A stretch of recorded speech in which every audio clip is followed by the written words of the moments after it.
Welcome to all of you from around the world to today's Schiller Institute International Conference. Our conference is entitled, All Moral Resources of Humanity Have to be Called Up. Mankind must be the immortal species. To introduce this theme, we're going to begin today with remarks from the late economist and statesman Lyndon LaRouche, a co-founder of the Schiller Institute, and as you will see, one of the foremost thinkers of the 20th and 21st centuries. This is truly the most important of all strategic questions we have to face today. The fact that the human species, which is absolutely unique in its capabilities, there's no other known species in the universe ever known to have existed or could exist, even though we have not fully explored, of course, the Crab Nebula or similar parts of the great galaxy which we're involved in, called the Milky Way.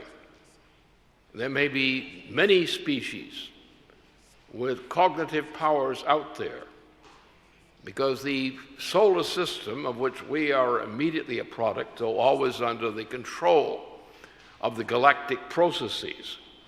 And we know a good deal today about those kinds of things. Our organization in the United States has spent a good deal of effort on concentrating inclusively on just this question. How old is life? How long has life existed in this galaxy, or within it, some place in it. What is the nature of mankind, who's been on this planet only for a few million years? There was no human being on this planet, to the best of our knowledge, until a few million years ago. And yet, we're talking about billions of years of this galaxy, during which all living processes known to us have come into existence. And all life is creative, but there's a sad part, that over 95% of all known living species have been rendered extinct as failures in their time. The question, therefore, why, in these times, when we've entered a period in which there will be more great kills of living processes at this phase of the movement of the solar system through the galaxy, why should we be so presumptuous as to imagine that human life is not about to disappear as the dinosaurs did in the last great kill? What is there about human beings that says they're not just another animal species ready to get to the chop in the course of their time? The answer is a very little known question. Most people don't have an inkling of what the answer is. As a matter of fact, our societies are run on the basis of people who have no inkling what the human species is. All they can come up with is an explanation of some kind of an animal, with animal characteristics, of pleasure and pain and things like that, that might control the behavior of this animal. So why should we expect that we have a right to claim that the human species is going to survive the approaching point of a great kill in the course of the movements of the solar system up and below and around the galaxy we inhabit? How do we know that this 62 million year cycle is not going to take the human species away, as it's taken so many away before, and then before that, and then before that? And here you are, all these people talking about politics, they're talking about issues of politics, they're talking about practical opinion and public opinion and differentiations and costumes and all those kinds of things. And here we are, we're approaching the time of the great kill, where everything about us may suddenly disappear. So what are we worried about? If we're going to disappear, why do we worry? Why do we fight it? What is there in us that is not in other living species known to us, that might somehow miraculously pronounce a destiny for our human species which we grant to no other living species? The name for that specific quality which we know in the human species, which does not exist in any other known living species, is a quality of creativity which is absolutely unique to mankind. And if you're not creative, and if you don't understand creativity, you haven't got a ticket to survival yet. Because creativity won't save you unless you use it.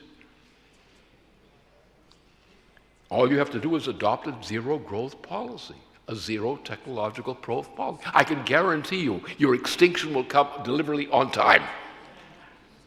I don't know what the time is, but it's soon in terms of geological and galactic time. So what are you living for? Why do you believe there's a future for your species? Why do you believe you should have grandchildren? Why should you exist? Now, how often do you hear the question which I have just posed discussed in policy making of nations? Here we are, the most important thing for any species to consider, its extinction and the possibility of not becoming extinct. A possibility known to us, or can be known to us if we're not stubbornly opposed to learning it, which is called human creativity, a phenomenon which does not exist as human creativity, as willful creativity in any other known species that ever lived to our knowledge. For those that would like to know more about the works of LaRouche, we invite you to acquire this volume of LaRouche's collected works, which is available from the LaRouche Legacy Fund. We'll say more about this during the course of the conference. It contains works such as So You Wish to Learn All About Economics, There Are No Limits to Growth, and other works. To deliver our keynote for our conference today, All Moral Resources of Humanity Have to Be Called Up. Mankind Must Be the Immortal Species. It's my honor, as always, to introduce the founder and chairman of the Schiller Institute, Helga Zepp-LaRouche, who will keynote our conference on the topic, A Terrible End or a New Paradigm.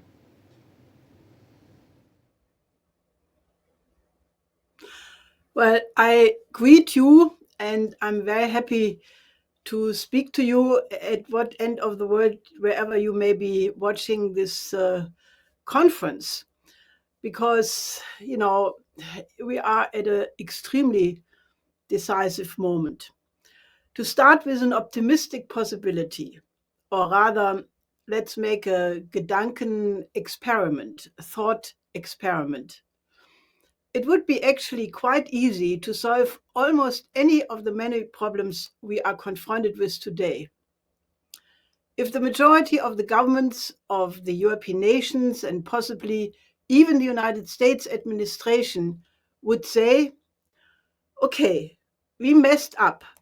We have to change our way of thinking. We committed a lot of mistakes. We neglected investment in basic infrastructure. We made policy favoring speculation over the real economy. We allow our farmers to be ruined at a time of a hunger crisis of biblical dimensions.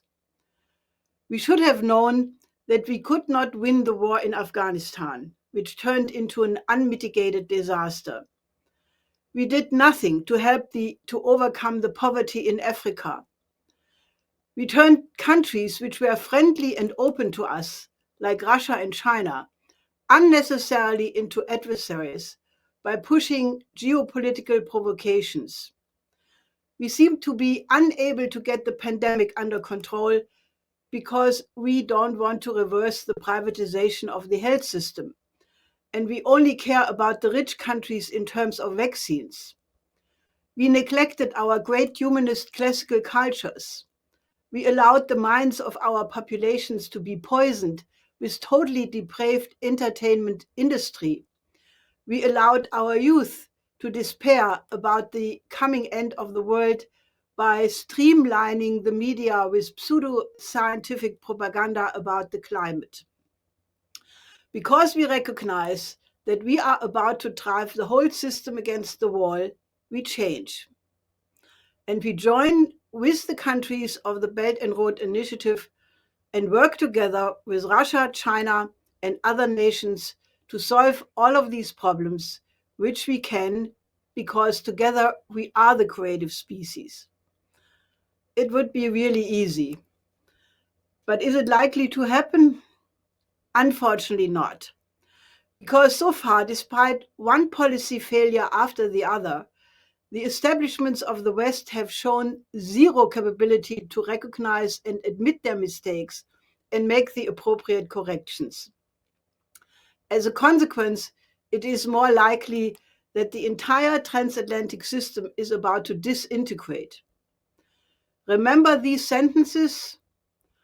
Our republic belongs today to the 10 most powerful industrial nations in the world, to the roughly 24 countries with the highest living standard. The man who spoke those words on October 6, 1989, was Erich Honecker. 12 days later, he was out of office, and 34 days later, the Berlin Wall opened up. At that time, Pope John Paul II warned that one should not draw the conclusion out of the demise of the communist system that the Western liberal system would be morally superior. And if anybody had any doubt, one should look at the horrible condition of the developing countries. In this period, I made many speeches where I warned if one would make the mistake to superimpose the neoliberal system on the whole world, and that is exactly what was attempted and implicitly in the euphemism about the end of history of Fukuyama, and explicit in the idea of an unipolar world, it would lead to an even more dramatic collapse of the whole system. And I think this is exactly where we are now.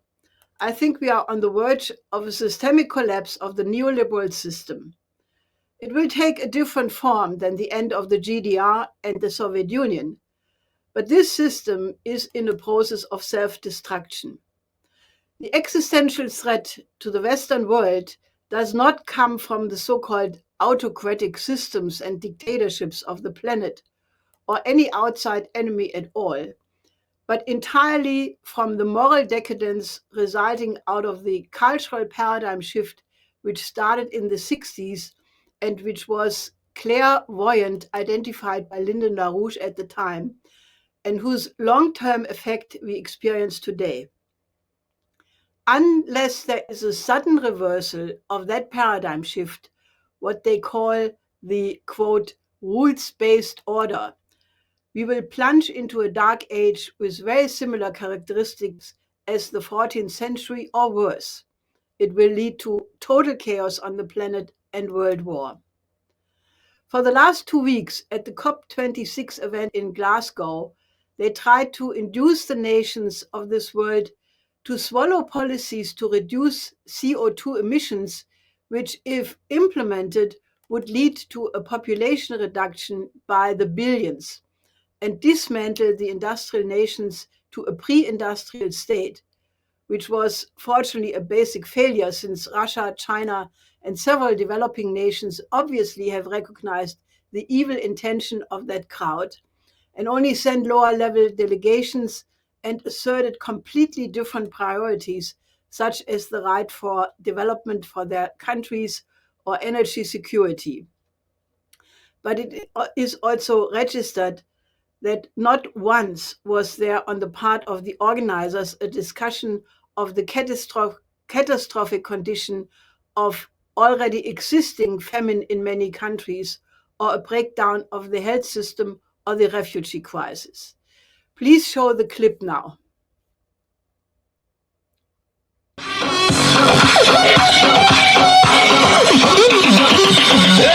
Emergency and must be treated as such. We ask that all members of the legislature please participate in their jobs. Right here.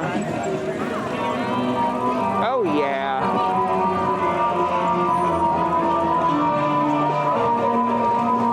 Your inaction is violence.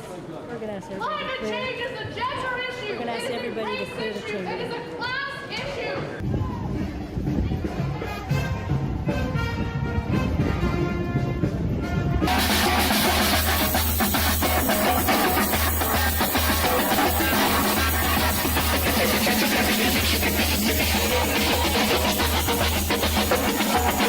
Your inaction is violence.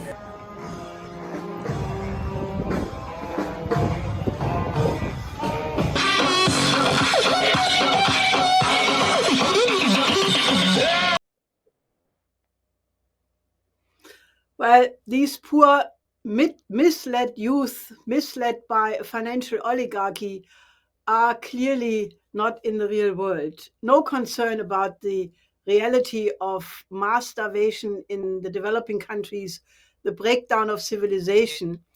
After several years of apocalyptic scenarios that the planet will boil over, that was Obama, or that we only have 12 years left, this was Friday for Future and many others, or only 18 months, this was 18 months ago, Prince Charles, a mass psychological effect has induced terrible effects. According to the British Medical Journal, levels of eco-anxieties, especially among young children and youth, have led to a dramatic rise of depression, low mood, extreme mental stress, suicide. According to The Lancet, a survey of 10,000 young people aged 16 to 25 in 10 countries found that 84 are worried about the global warming, 59% are extremely worried, 40% don't want to have children. And the Figaro, reporting about this, adds, each fewer child born would avoid emitting 58 tons of CO2 per year. That's 50 round trips from Paris to New York. Now, contrast this mob shown in the video clip and controlled by the financial oligarchy with the reality of mass starvation around the world. On November 8th, the World Food Programme made an emergency statement that 45 million people are on the brink of starvation worldwide. In Haiti, Ethiopia, Somalia, Kenya, Burundi, Yemen, Syria, Afghanistan. And that figure is rising exponentially because of the rise of the price of fuel, food, fertilizer. And David Beasley was just in Kabul, where he said that we are facing in Afghanistan the worst humanitarian crisis on the planet, where 95% of the population is in danger of starvation in the next 6 months, and that there will be hell on earth. And what is the reaction of the West? After 20 years of war, cost for the US was $2 trillion, and you have to add other NATO countries' cost, which left the country completely destroyed. The West is now withholding $9 billion by the US Treasury, 430 million by Commerzbank, similar amounts by Bundesbank, Bank of International Settlement, and so forth. And their argument is, unless the Taliban fulfill certain conditions, this money will not be delivered. What do you think will happen when more than 30 million people in Afghanistan, about to starve and freeze to death this winter, how many million will try to get to Europe? According to the International Organization on Migration, already at the end of 2020, there were 281 million migrants in the world, plus about 55 million displaced migrants within countries. That makes 336 million refugees. And with a US population of 229.5 million, that is 6 million people more than the entire US population. And this is happening under the condition of a pandemic, which is still completely out of control. Now there is a huge crisis at the border between Belarus and Poland, with several thousands of refugees who have no food, no water, no shelter in freezing temperatures. And what has the Polish government done? They sent 15,000 Polish soldiers. They have erected barbed wire. They're accusing, together with the EU, that Lukashenko would be a dictator, having sent these people deliberately as a hybrid warfare. NATO General Secretary Stoltenberg is already involved, making statements. There are calls for NATO backing up Poland, and the accusation that these refugees are sent deliberately is completely fraudulent. These are refugees coming from Iraq, Syria, Congo, Cameroon, and other places. And it is not Lukashenko's fault that they are there, but that the United States and other countries conducted a war against Iraq in 2003 based on lies, which has never really stopped ever since. They imposed the so-called Caesar sanctions on Syria to cause a regime change against the Assad government by hungering the population to death, so hopefully they would rise up. And this, according to Cardinal Zenari from Syria, has thrown over 90% of the population into food insecurity and extreme poverty. Dmitry Polyansky, the charge d'affaires of the Russian mission at the United Nations, who has addressed this Schiller conference repeatedly in the past, reports that in many instances, refugees have been beaten at the Polish border, driven back into the territory of Belarus, and that this is a total disgrace, a violation of all international conventions. Now, obviously, these have become the mostly and many times quoted Western values of the rules-based order. In the middle of this crisis, President Steinmeier has nothing better to do than to receive opposition leader Tishanovskaya, who got 10% in the last election, but who is upheld as the winner by the EU. Foreign Minister Maas and the EU are calling for more sanctions, and they are meeting tomorrow to probably decide that, even if Lukashenko has said that he will not accept that and may cut off the energy flows through Belarus. There is a big debate right now in the EU if they should finance the construction of a fortified outer fence around the EU. So we are back to the dystopia of the book by Jean-Christophe Ruffin from 1991 that called The Empire and the New Barbarians, which discusses the idea of building a new limes around Europe, whereby Southwest Asia and Africa are incognita failed states with a few EU-financed refugee camps around, which already have called by Pope Francis to be compared with the concentration camps, and where Frontex is involved in pushback operations, where they clearly have discounted that many refugees die drowning or otherwise dying.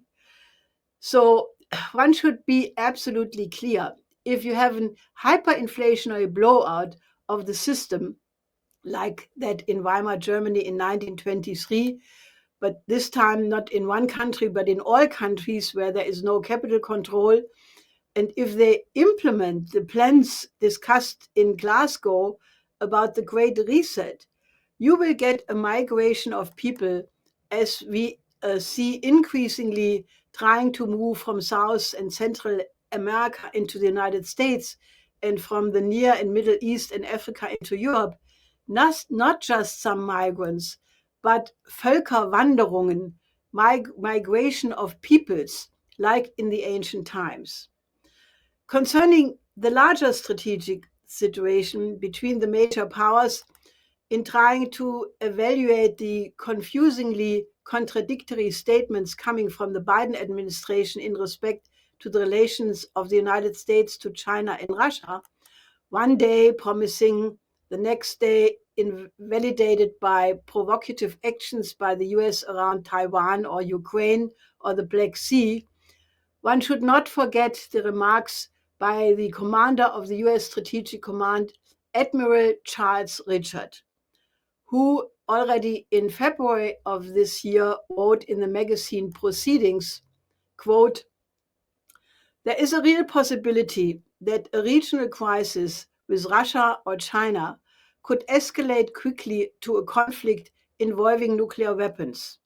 If they perceived a conventional loss would threaten the regime or state. Consequently, the US military must shift its principal assumption from nuclear employment is not possible to nuclear employment is a very real possibility." Now, this is a noteworthy statement.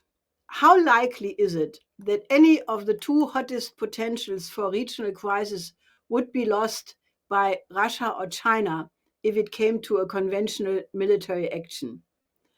Concerning a conventional attack on Russia, it would be wise for Admiral Richard to read Leo Tolstoy's War and Peace about the Napoleonic Wars, supplemented by the strategic studies by the brother-in-law of Friedrich Schiller, Ludwig von Wolzogen, who had designed the plan for the Prussian reformers and the Russian Tsar, how to lure Napoleon into the vastness of Russia, where he would be ruined by the logistical and material overextension. At the end of the Napoleonic campaign, the gigantic army of Napoleon was beaten down to a few miserable bunches of people, hardly making it back to the West. And it is well known that the architects of World War II had learned nothing from that precedent. And the Great Patriotic War is still very vivid in the minds of the Russian population. So the US and NATO forces for sure have studied what a conventional war against Russia is like, and that it is not an option at all. And recently, after some very misleading signals coming from the US concerning their support for a potential Taiwan independence, culminating in President Biden's so-called slip of the tongue that the US would come to the defense of Taiwan after an incursion from the mainland, the Chinese media was full with articles expressing confidence that the PLA would win any conventional war at ease. And indeed, how would any conventional force win against a highly motivated population of 1.4 billion people who are absolutely determined that the century of humiliation whereby foreign powers would invade their country and grab territories will never happen again, especially if the logistical backup for the other side is more than 7,000 miles away. Earlier this year, Daniel Ellsberg, at the occasion of the 50th anniversary of his revealing the Pentagon Papers, referred to a proposal by John Foster Dulles to launch a nuclear exchange with Russia and China in the Taiwan Strait, even at the cost of the total annihilation of Taiwan, just to keep the US position strategically. He cited a partially declassified study of the Rand Corporation from 1958 called the 1958 Taiwan Strait Crisis, a Documented History, a paper which should be recommended reading material for our contemporary citizens who are in danger once again to sleepwalk into a world war. He mooted the probability that a similar discussion, he meaning Ellsberg, that a similar discussion was going on today, and referred to the quote by Admiral Richard mentioned before, and then expressed his concern that without these discussions coming out in time, that civilization will not survive the era of nuclear weapons. Richard mentioned before, while there are off and on tiny signs of an improvement of the relationship between the US and Russia and China, such as the Biden-Putin summit recently, or the strategic talks in Geneva, or NATO General Secretary Stoltenberg saying China is not the enemy, it usually takes only a day or so until cold water is poured on that hope by some provocative action concerning Taiwan, Ukraine, or the present deployment of reconnaissance aircraft and US warship deployments in the Black Sea, which the Russian Defense Ministry spokesman, Major General Igor Konanchenko, warned that Russia regards as a study of the anticipated theater of war in case Ukraine prepares a power solution to the conflict in the southeast. Sometimes these actions are highly provocative and dangerous to the regional security and strategic stability. Sometimes, however, they are also ridiculous, like when our intrepid defense minister Annegret Kramp-Karrenbauer sends a frigate into the Indo-Pacific to show the flag. Maybe she hopes, and the West with her, that they will win by causing the Chinese people to laugh themselves to death. But the serious question is, can a war between the major powers be avoided? The real reason for all these tensions is the rise of China, a rise that cannot be stopped, because for the last 40 years, China has done things essentially right economically, alleviation of 850 million of its own citizens out of poverty, then through the Belt and Road Initiative, offering the Chinese model to the developing countries, who for the first time have the chance to overcome underdevelopment left by the colonial powers and which continued by the IMF, the World Bank, and the neoliberal financial system. Since poverty and starvation are without dispute among the worst violations of human rights, China has done more for the protection of human rights than any other country on the planet. But it is exactly the crime the Western financial oligarchy is so upset about. If you read Klaus Schwab's latest book, Stakeholder Capitalism, he spills it all out. It is the fight against poverty and the desire to lead a decent life which, quote, destroys the planet. And therefore, it is poverty alleviation which has to be stopped if you want to save the planet. And since China is the main vehicle of that, China, according to this logic, is the enemy which has to be contained, and there needs to be a regime change of the CPC, as in the January threatened longer Telegram article in the Atlantic Council. So it is labeled a dictatorship, an autocratic regime, etc., etc.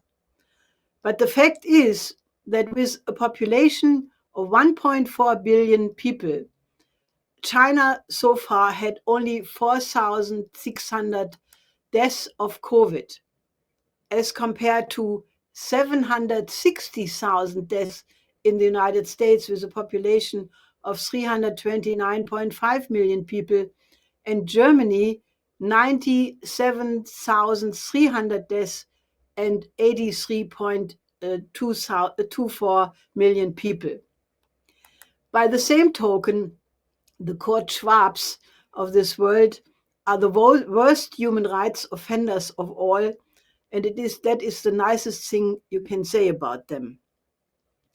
So rather than getting drawn into a conflict with Russia and China, which can only lead to the destruction of everybody, we should go back to the list of mistakes mentioned in the beginning and correct them.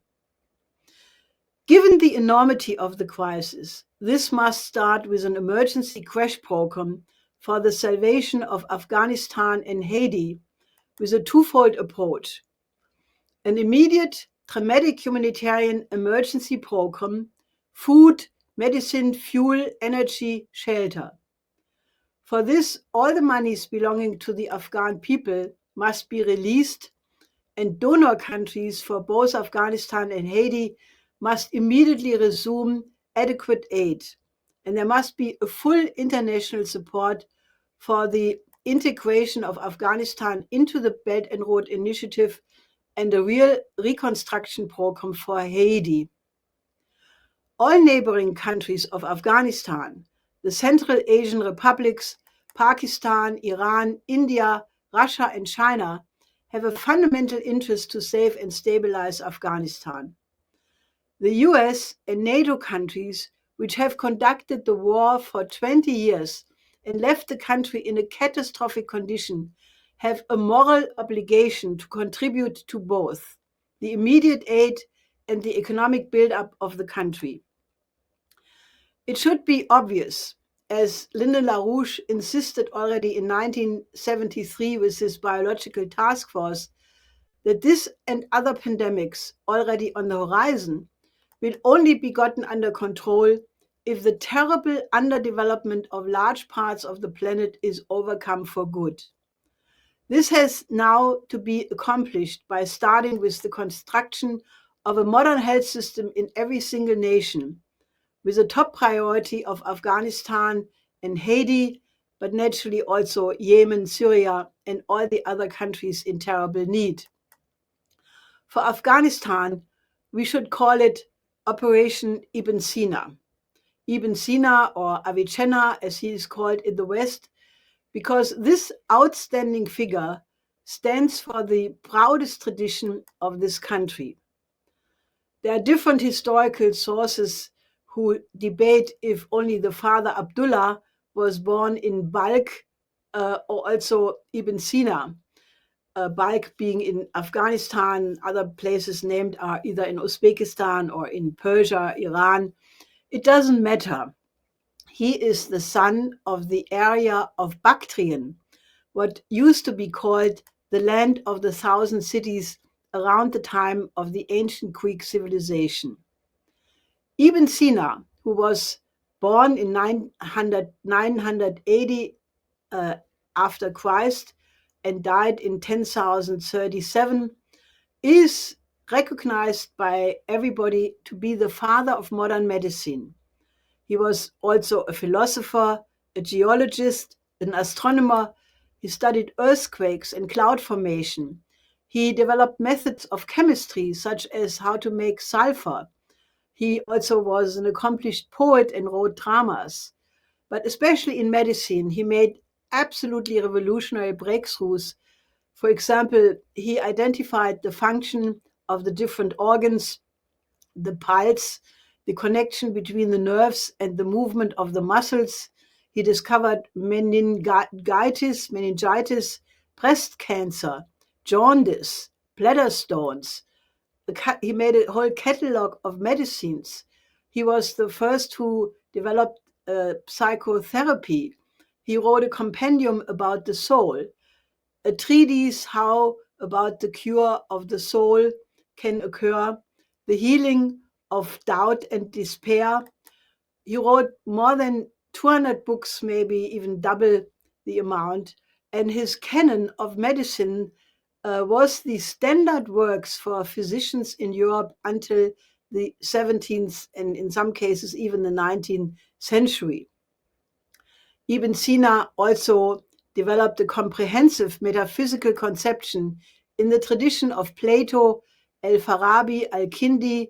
He developed the extremely important conception of the necessary existence, the Wahib al-Wujud, pardon my pronunciation, which is Arabic for God. All the other existences only exist according to this necessary existence concept because God makes them possible.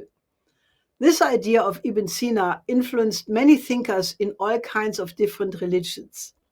He was also highly regarded among many others by Dante, who mentioned him in the Convivio and the Divine Comedy, as well as Nicolaus von Kues, and in several texts, such as his defense of the Docta Ignorentiae against Professor Wenck and his criticisms. Cusa writes, before Avicenna, the divine Plato in the Parmenides made a very acute effort to open the road to God, because every image as image does not reach the truth of its exemplar. So Afghanistan needs urgently a modern hospitals, which could be built in 2 weeks, as the Chinese have proven in Wuhan.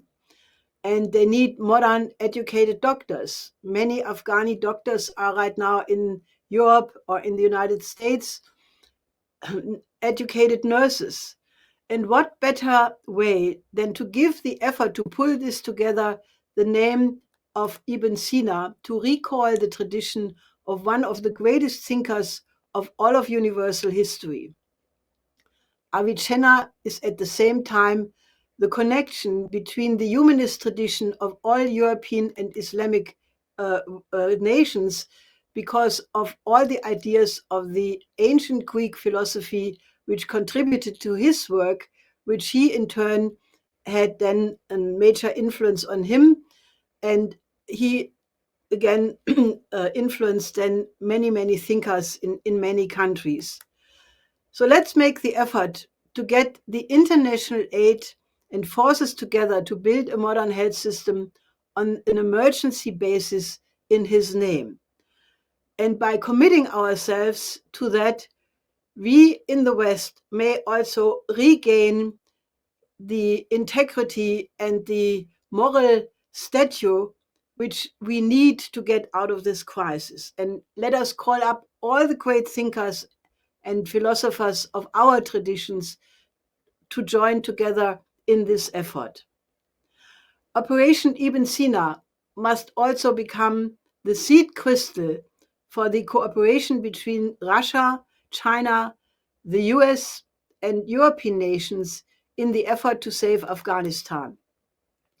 And if we can overcome the geopolitical thinking in this joint mission, then this can be one of the urgently needed confidence-building steps to create a new model of international relations on the strategic level. To address and solve all the problems of biblical dimensions, as David Beasley of the World Food Programme calls them, the world famine, the pandemic, the migrant crisis, poverty and underdevelopment of billions of people, the cooperation with the Belt and Road Initiative is the only practical and already available framework for solutions.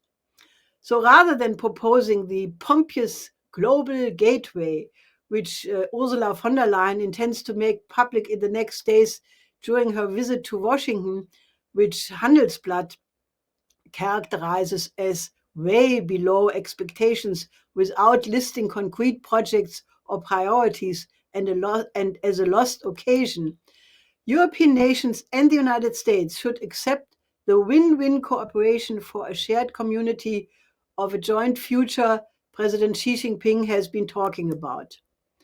Let me make one final point. To overcome this multifaceted, unprecedented crisis, we not only need a completely new paradigm in international relations, an unprejudiced study of what China does economically right, and why the West was unable or unwilling to develop the so-called developing sector. There needs above all to be a serious study how it was possible for my late husband Lyndon LaRouche to forecast all aspects of the present crisis, which he presciently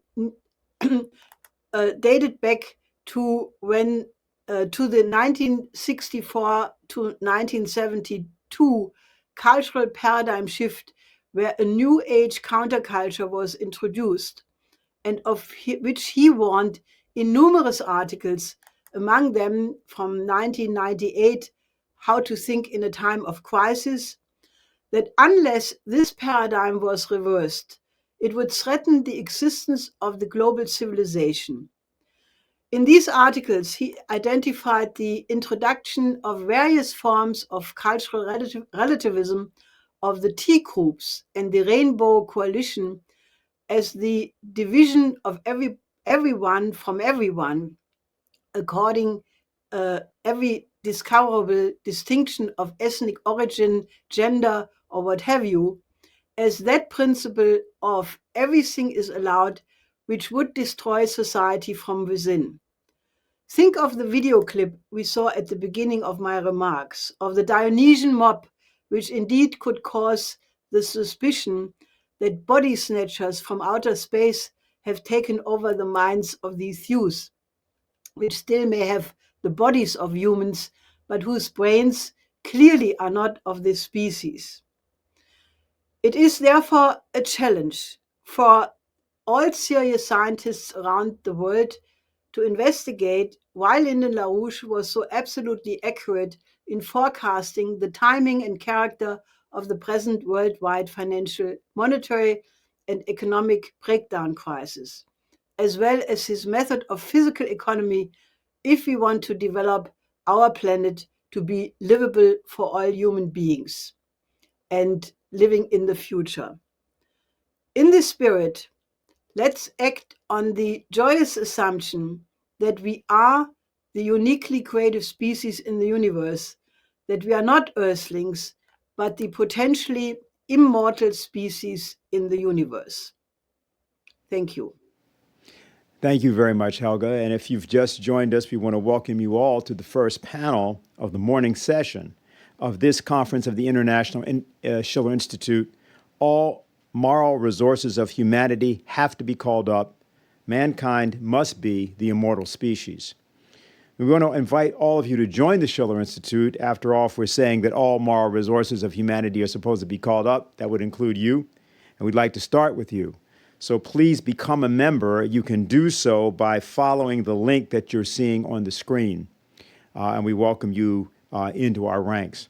For our next presentation, we will hear from Ms. Chen Xiaohan, Deputy Secretary General of the Chinese Association for Peace and Disarmament. Her topic is Major Country Relations and Global Development. Dear President Helga, ladies and gentlemen, friends, good afternoon. I'm Chen Xiaohan, Deputy Secretary General of the Chinese People's Association for Peace and Disarmament. As representative of our association, I feel much honored to attend this webinar. At present, centenary changes and the pandemic are intertwined and overlaid. Competition between major countries is becoming more tense. The deficit of global governance is being acute. Regional hotspot issues keep flaring up. The new military revolution is developing by leaps and bounds, and the traditional and non-traditional security issues are interweaved. The whole world has entered a period of turbulence and change. Meanwhile, the COVID-19 pandemic has deepened the understanding of countries in the world that they are in the same boat and stand together for weal and woe. The new situation brings new opportunities as well as challenges. All countries, particularly the major countries, need to strengthen coordination and cooperation, prevent major security risks together, and actively promote reshaping the international security order, thus realizing everlasting peace and prosperity. China and Europe, as two major forces, markets, and civilizations in the world, need to fulfill our responsibilities and work together to promote multipolarization of the world, economic globalization, and democratization of international relations, so as to provide more stability and positive energy to the turbulent and changing world. China-Europe relations, with solid public support, broad common interests, and similar strategic aspirations, have stood the test of decades. China and Europe should stick to the directions of dialogue and cooperation, promote mutual trust, and manage differences, should collect development strategies, jointly boost economic recovery, and continuously deepen cooperation in all areas, should earnestly advance the building of partnership for peace, growth, reform, and civilization, should safeguard genuine multilateralism and encourage international community to work together to address common challenges such as large-scale epidemics, climate change, and biodiversity conservation. Also, I noted not long ago, President Helga, in your interview with CGTN, specifically talked about your understanding of China's whole process of people's democracy, which I appreciate. Hereby, I'd like to add a few words. As President Xi Jinping has stressed that democracy is not for decoration, nor for displaying, but for solving problems that people need to solve. Democracy is the right of all peoples, not the monopoly of a few nations. Whether a country is democratic or not should be judged by its own people, not by the finger pointing of a few outsiders, should be judged by the international community, not by a self-righteous few. There are many ways to realize democracy, and there cannot be cookie-cutter approach. It is undemocratical to measure the colorful political system of the world with a single yardstick and examine the colorful political civilizations of mankind with monotonous eyes. The whole process of people's democracy in China are rooted in the Chinese national conditions, not only has a complete system, but also has a full participation in practice. Therefore, it has realized the process of democracy and the result of democracy, pure democracy and substantial democracy, direct democracy and indirect democracy, the unity of people's democracy and national will. It is a full chain, all directional and all encompassing democracy has won sincere support by the entire Chinese people and contributed to Chinese experience and wisdom to the world political system and to human political civilization. Due to the limited time, I cannot further elaborate China's democratical system, but just want to give two examples. One is, when formulating the 14th five-year plan, the Chinese government paid close attention to the soliciting opinions from all aspects of our society. More than 1 million opinions and suggestions were collected online. The other is, I myself have just voted in the election of deputies to the People's Congress of Haidian District, Beijing, fulfilling my scared deputy under the Constitution and electing the deputy I supported. Dear friends, China is committed to the well-being of all of the Chinese people and hopes that all other people in the world will live a better life. The developing countries are faced with multiple political, economic, social, and livelihood crises, posing severe challenges to the implementation of the 2030 Agenda and the sustainable development. Meanwhile, as the Industrial Revolution continues to gather momentum, the digital economy, green development, and new forms of business and models brought about by the pandemic have created new opportunities for developing countries to achieve leapfrog development.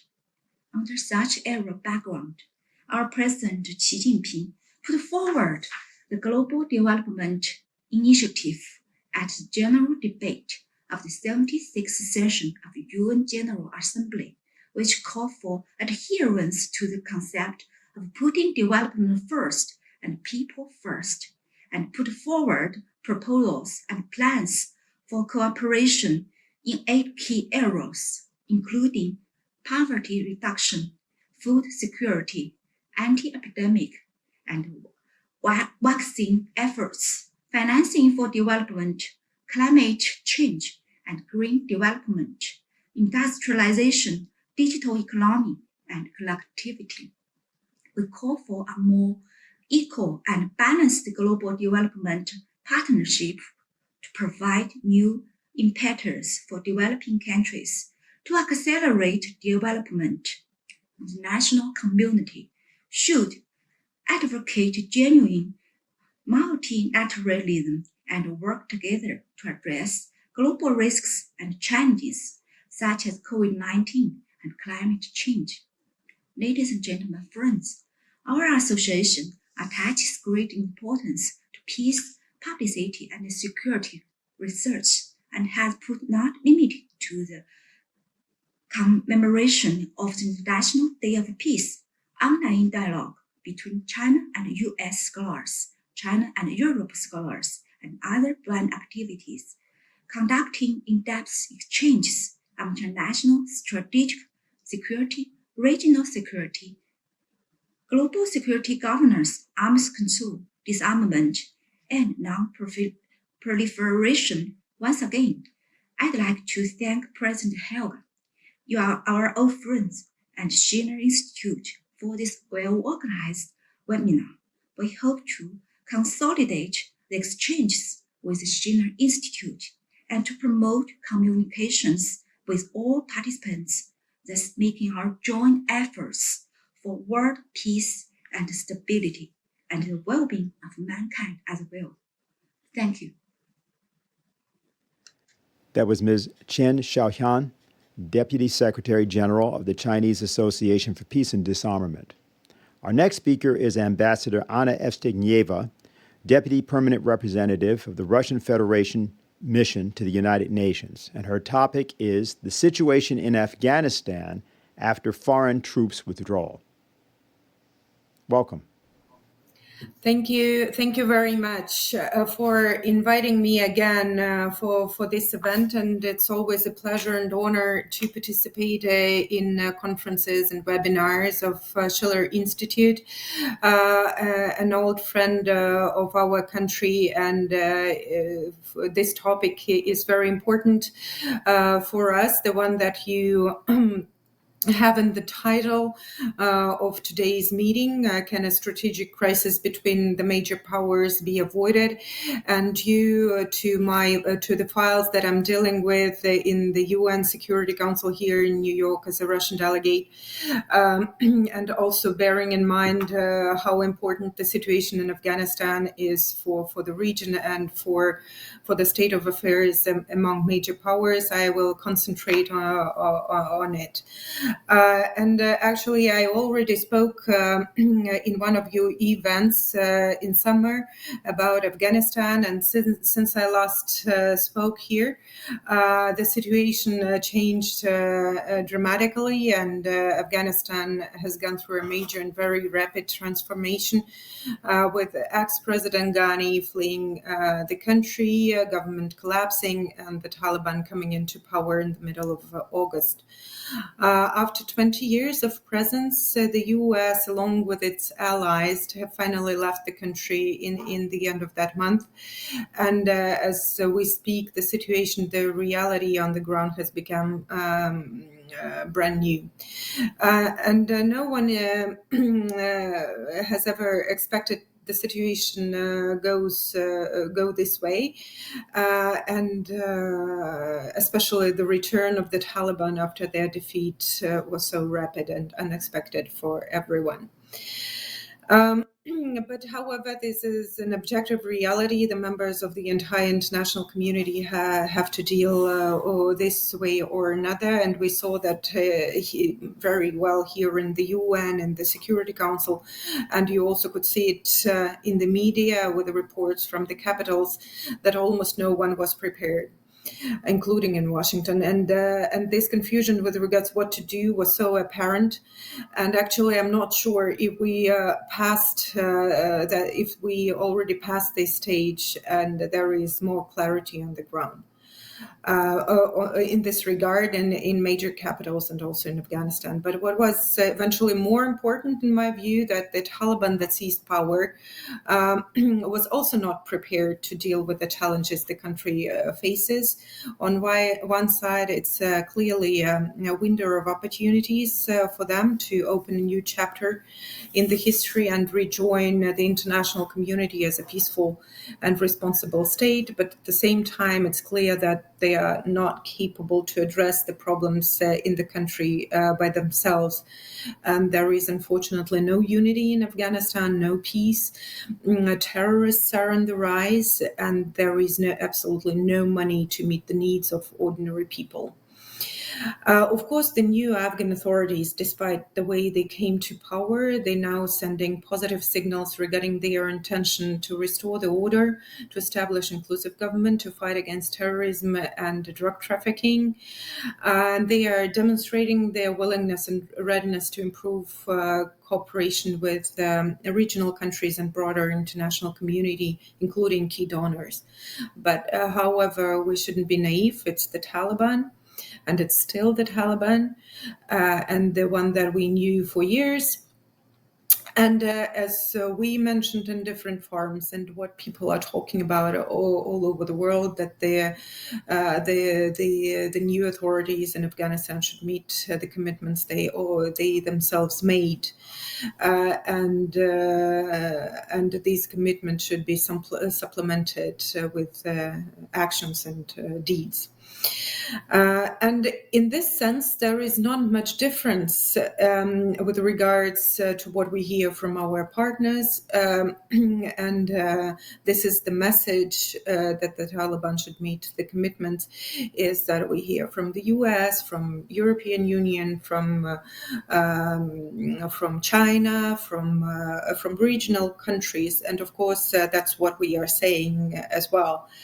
But it's crystal clear that in the end, the stability in Afghanistan is in the interest of all. One of the major challenges for the stability in the country is terrorism, and it becomes more apparent recently. The activities of ISIL are of particular concern, and recent terrorist attacks have become despicable acts of terror, and it's clear that that ISIL is trying to demonstrate its power and influence in the country, and how it can influence and deepen the ethnic divisions and religious divisions in this poor country. Also, it becomes a great concern for us, because we are close, our Central Asian partners are close, and there is a risk of spillover in the region. Drug production comes hand in hand here, because it's one of the main financial sources for terrorist activities, and it should be stopped. Apart from that, Afghanistan has also faced huge corruption, economic and financial dependence, human rights challenges, and other problems. And it's clear that the country used to live thanks to financial injections from the outside. Now this flow of money is almost completely drained. There is no budget, no money for basic services, no salaries for police, teachers, doctors. And the humanitarian assistance, though it has scaled up, it's not able to solve the matter in sustainable way, as just a short-term patch. However, it's very important to stress that these are long-standing challenges and threats in Afghanistan. They have existed in the countries for years, and there is a clear understanding now that these problems were simply ignored during all these years of international presence, and despite of it, we don't see any self-reliant economy or self-reliant state in Afghanistan. And if international community doesn't react accordingly to the situation and do it quickly, Afghanistan will continue to slide into abyss, and what is also very dangerous, that it may take the region with it. Despite the relative unity of judgments with regards to the situation in Afghanistan, as I said before, there are different nuances here, and there are nuances in terms of messaging to the Taliban, and they're among different actors, and there is definitely a deep mistrust to the Taliban, and even more distrust between major players. Let alone we know that all of them try to do their best to secure geopolitical interests that go beyond Afghanistan and stability in the region. But we are still working in Troika, in extended Troika, and I talked about it last time in summer, and that's a very important part of our position in Afghanistan, that this is the format that comprises Russia, US, China, and Pakistan. It's the most relevant format now for decision making, especially in the political field. But it definitely should be complemented with a more broader format format, which we also have, the Moscow format that encompasses regional players and also representatives of Taliban. So recently, about a month ago, there was a meeting of Moscow format, and it confirmed that it's a unique platform for all regional players and Afghan political leaders to discuss the challenges and acute problems in the country, in the region. But on behalf of the Western partners, I must say, so far we hear the recipe, which is old and well known. Exercise pressure, the more the better. Keep sanctions, blackmail with humanitarian and economic assistance. And it's the rhetoric we hear from those who left the country so irresponsibly and so abruptly. And in our view, it's clear that any attempts to dictate and manipulate can hardly influence the situation, because the Talibs got used to live under restrictions. But what we have to do is to address the aspirations of the people in terms of having a functioning state, and actually get aid, food, salaries, education, and all that kind of things. And so, in our view, we have to be pragmatic, and that we were talking about it before, and it's very consistent on behalf of Russia. We shouldn't do the same mistakes, and we call for our Western partners, as we say in Russia, don't walk the rake, because it will hit your head again and again. And the democratization plans failed in Afghanistan, as they did in many other parts of the world. So probably it's time to alter the old recipe. And as Helga said earlier, it's fundamental that we have humanitarian aid now, that the acute problems solved without any delays. So it's something that UN shares and tries to help with scaling up humanitarian assistance. There is a sanction regime that is an impediment for scaling up humanitarian assistance. We are not talking about lifting sanctions or altering them or review them in any short time perspective, but it's important to make decisions on exemptions that will allow economic operators and humanitarian agencies to work better on the ground. It's fundamental that the decisions are taken to unfreeze the assets, because, as I said earlier, humanitarian assistance is just a patch. So money should flow to the country, and so that the salaries could be paid at this time, despite the fact that many people are working for the government, and for Americans it's a major impediment. Teachers, doctors, basic people working for basic services should get their money. Otherwise, it's very dangerous for the collapse of the country and more people fleeing the country.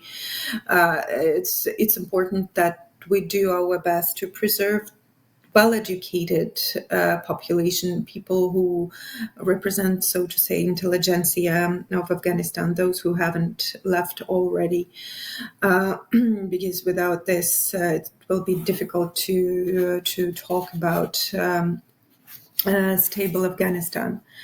So I know that there are efforts on behalf of the United States to solve these issues. It's very sad that it's in terms of World Bank money and unfreezing assets, it's completely in their hands.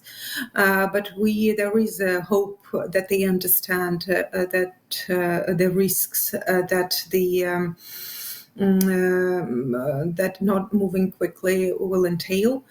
But there is a space for cooperation, and if we overcome mistrust, at least for some extent, if people do not get entrenched in their requests to talibs, and taking a pragmatic stance and cooperate with a spirit of cooperation, I think we can turn the tide and make things better. But we have to move quickly and in a good faith. And I thank you very much once again for inviting me. And I hope and I wish all the best to Schiller Institute, and will be ready to answer the questions later on. Thank you.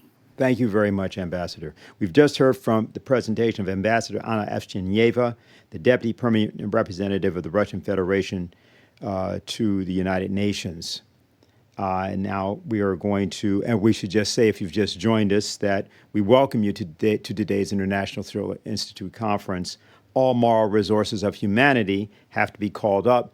Mankind must be the immortal species. This morning panel is, can a strategic crisis between the major powers be avoided? And our next speaker is Dr. Andrey Kortunov, the Director General of the Russian International Affairs Council. And his topic is there a pathway for an improved relationship between the United States and Russia? Welcome. Thank you, Dennis. It is definitely my honor and my pleasure to be a part of this conference, and specifically to be a part of this panel. A lot has been said here already, and I think that my major contribution to the discussion is that I would bring some gender diversity into otherwise a completely female panel. So let me try to share with you some of my views on the current state of the bilateral relations between the United States and the Russian Federation. Where do we go? But before doing that, I will take the liberty to get back to the legacy of Friedrich Schiller, since it's a Friedrich Schiller Institute and Friedrich Schiller Conference. I think it would be appropriate to remind of the wisdom of the great German thinker. We usually recall Schiller as a poet and as a writer, but he was clearly more than that.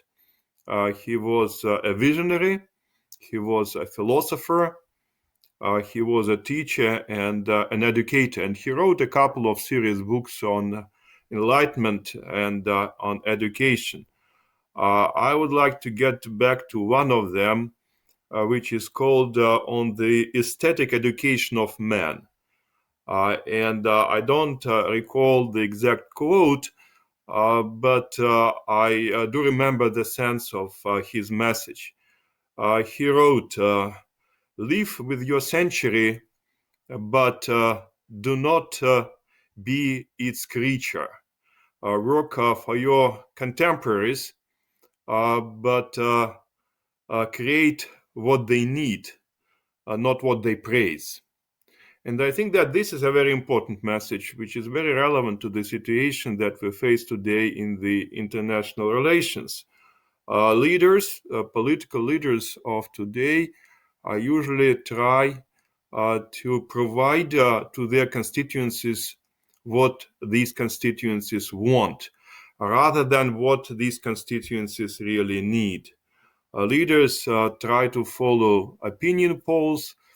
They try to reflect the fluctuations in the public moods. And I wonder whether we can really call that a leadership. A leader should be in a position to make steps that are perceived unpopular, risky, and steps that many would oppose. If you want to lead, sometimes you have to turn back to your constituency. You should be in front of the constituency, not follow the constituency. And I think that this is something that we should remember when we talk about the current US policies, including the US policy towards the Russian Federation. We're approaching a small anniversary, 6 years since President Biden and President Putin met in Geneva. That was in the middle of June of this year, and many people hoped that probably this meeting would mark a turning point in the relationship. Maybe the two sides started to move away from the crisis, away from this very difficult relationship that they had for at least a couple of years. Indeed, one could argue that there were some positive changes in the relationship over the last 6 months. Most importantly, we now have resumed arms control negotiations between Russia and the United States, and it's an uphill battle for the two sides. There are very different approaches on how we should proceed beyond the New START agreement. Russia insists on talking about strategic weapons at large, both nuclear and non-nuclear, while the United States would prefer to focus on nuclear weapons, strategic and non-strategic. But anyway, this dialogue is on, and hopefully it will bring some fruits before the New START agreement expires. We also have more general conversation with the United States on strategic stability. Again, this is not an easy dialogue. I think that the starting positions are very different, and it is quite a challenge to reconcile different perceptions on strategic stability. Nevertheless, I think it's already quite important that this dialogue goes on, and let us hope that it will be productive and it will lead to some common strategic culture of the 21st century. Finally, the last but definitely not the least, I'd like to emphasize the importance of the US-Russian dialogue on cybersecurity. Many people were very pessimistic about this initiative. They thought that it would fail shortly after it has been launched, but it seems that the dialogue goes on, and it seems that it is not hopeless. However, having said that, I think I would be wrong to argue that there was a breakthrough relationship and that the relationship has changed dramatically for the better. Unfortunately, this is not the case. We see the diplomatic war between Russia and the United States going on, and there are fewer and fewer diplomats left in the Russian embassy in Washington and in the US embassy in Moscow. We definitely have a fierce information war between the two states, and just recently the United States has accused Russia of mounting troops on the Ukrainian border, which Moscow flatly denies, and incidentally, at this particular juncture, Ukraine also denies, these accusations of the United States. We have more and more sanctions imposed by the United States on Russia, and we have quite divergent positions on many regional issues. So one can say that the glass is half full or it is half empty. I think that the last 6 months demonstrated that no reset is possible, no detente is likely to take place anytime soon, primarily because the two sides have fundamentally different views on the world, on the international system, on what is fair and what is not, what is legitimate and what is not in international relations. Nevertheless, I think that even under current quite challenging circumstances, there are opportunities of moving ahead.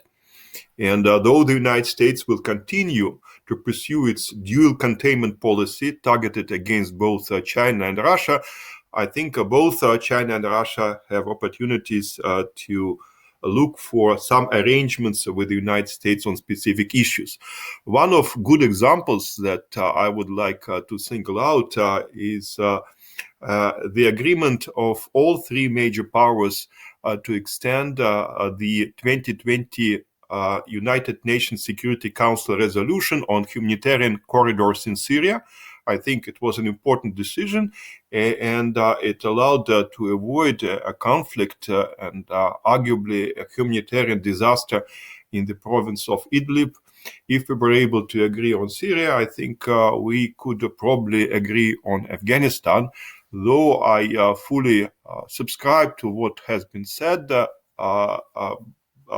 by Deputy head of the Russian delegation to the United Nations. Unfortunately, the positions on Afghanistan are still very far apart from each other. And to reconcile these positions would be quite a daunting and important task. But I do believe that we can continue working with the United States on specific regional matters.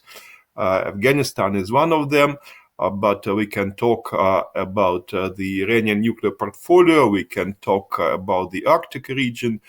We can talk about North Korea. And definitely this is something where Russia, the United States, and China might find, if not common interests, at least overlapping interests. The next couple of months will be critical, and they will show us whether we can work together on the issues of global commons, like nuclear non-proliferation and climate change. And also, I think that it's not too late to start some kind of fruitful cooperation on the COVID-19 pandemic, at least in terms of mutual recognition of vaccines and assisting the Global South with the production and distribution of vaccines to the poorest population. So it is doable. However, it will not change the primarily adversarial nature of the US-Russian relations. I think that these relations will continue to be quite tense in years to come. And I do not foresee a dramatic change in this relationship, at least until 2024, when we might observe a generational change in the US politics, with different people coming to the White House and also to the Capitol Hill. Let me conclude my short presentation with getting back to Friedrich Schiller. I think it is critically important for contemporary leaders to go beyond their day-to-day institutional interests, beyond their immediate constituencies of stakeholders, and to think not in terms of narrowly defined national interests of their respective countries, but rather in terms of global commons. I understand that that might sound naive and not very practical, but that's the only way we can assure the survivability of our species. Otherwise, I'm afraid we're moving in the direction of an epic disaster with unpredictable consequences. Thank you. Thank you very much, Andrey. We just heard from Dr. Andrey Kortunov, the Director General of the Russian International Affairs Council. And we're now going to go to a discussion period among the panelists, and we want to then resume our discussion. We also, I think, have two questioners, Errol Rasmussen and Dr. Nikolai Megitz. We're just sort of giving the questioners also notice that we will be going to them, but after we first hear from our panelists. So if we can bring everybody up on the screen, okay, we have Helga, we have Andrey, and we have Ambassador Evstigneeva. So Helga, you want to make any comments on anything you've heard so far? Well, first of all, I want to thank the two speakers who are with me here on this panel.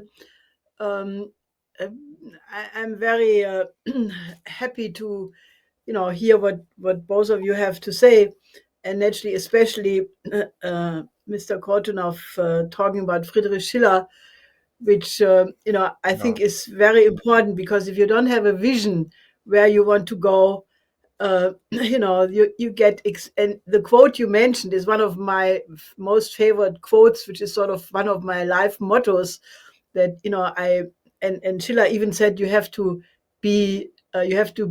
despise the opinion of your contemporaries when they are wrong. And I think that's a very healthy attitude, because it makes you, it liberates you and helps you to pursue what you know is right. I understand that, naturally from the standpoint of Russia being one of the major powers affected, for good or for bad, by the developments in Afghanistan, that you would have the pragmatic view you expressed, also Mrs. Ambassador, what you said. But still, I think this is not a static situation.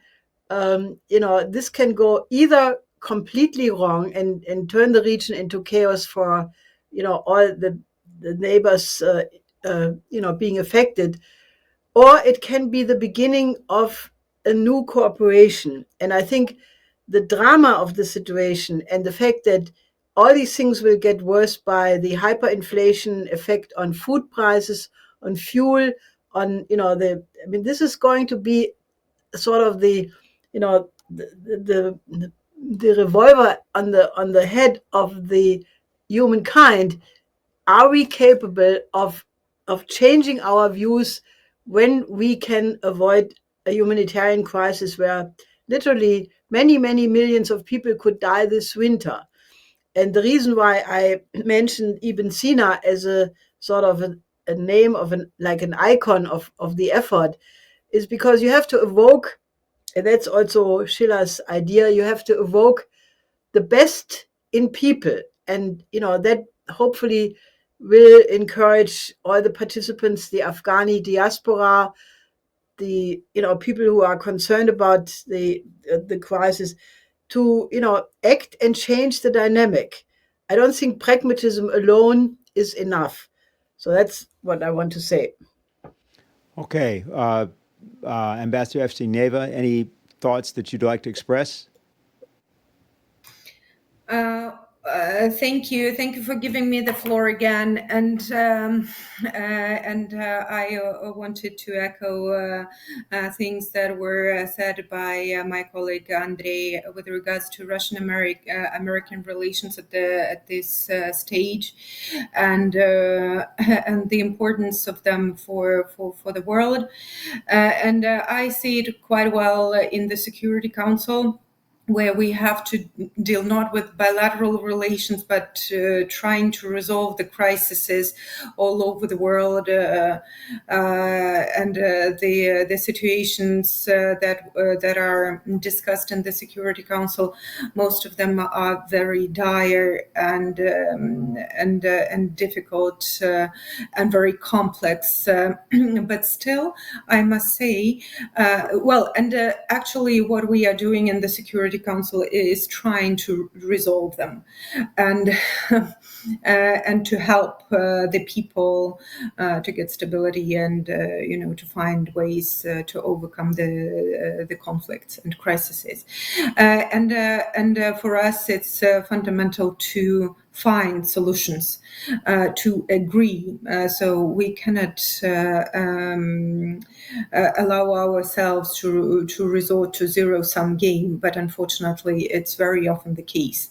Frankly speaking, dealing with Sudan or Mali or Central African Republic or Afghanistan or Syria or Haiti, well, the diplomats and people working on these situations, they usually know where the problem lies and what are the root causes of situations, and how can they be resolved in the end, if it's their power sharing or resolving some particular issues or something else.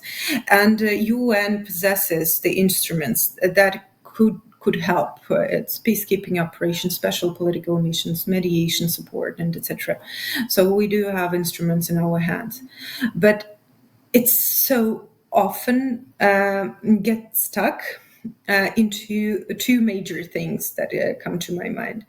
The first one is that sometimes the political the political views of our Western countries do not allow them to act pragmatically. So there are things that they push forward without any reference to the realities in a particular country. So the recipes prescribed are the same for every situation. I will give you just one example. So every time I come to the Security Council to discuss some issues, I hear elections. So you have to have elections. Nobody questions the democratic, necessity to hear the voice of people. But in many cases, it's so irrelevant to push for the conduct of elections. And it will not resolve in most the issues, and it in most cases leads to another crisis when they are not prepared, when there is no social agreement on the share of power. But the Security Council, I call it a parroting, call for it. It happens in Somalia and Sudan and in Afghanistan. The elections that were conducted there, what did they lead to? Was it a democracy? Did it lead to any kind of solutions in this country? No.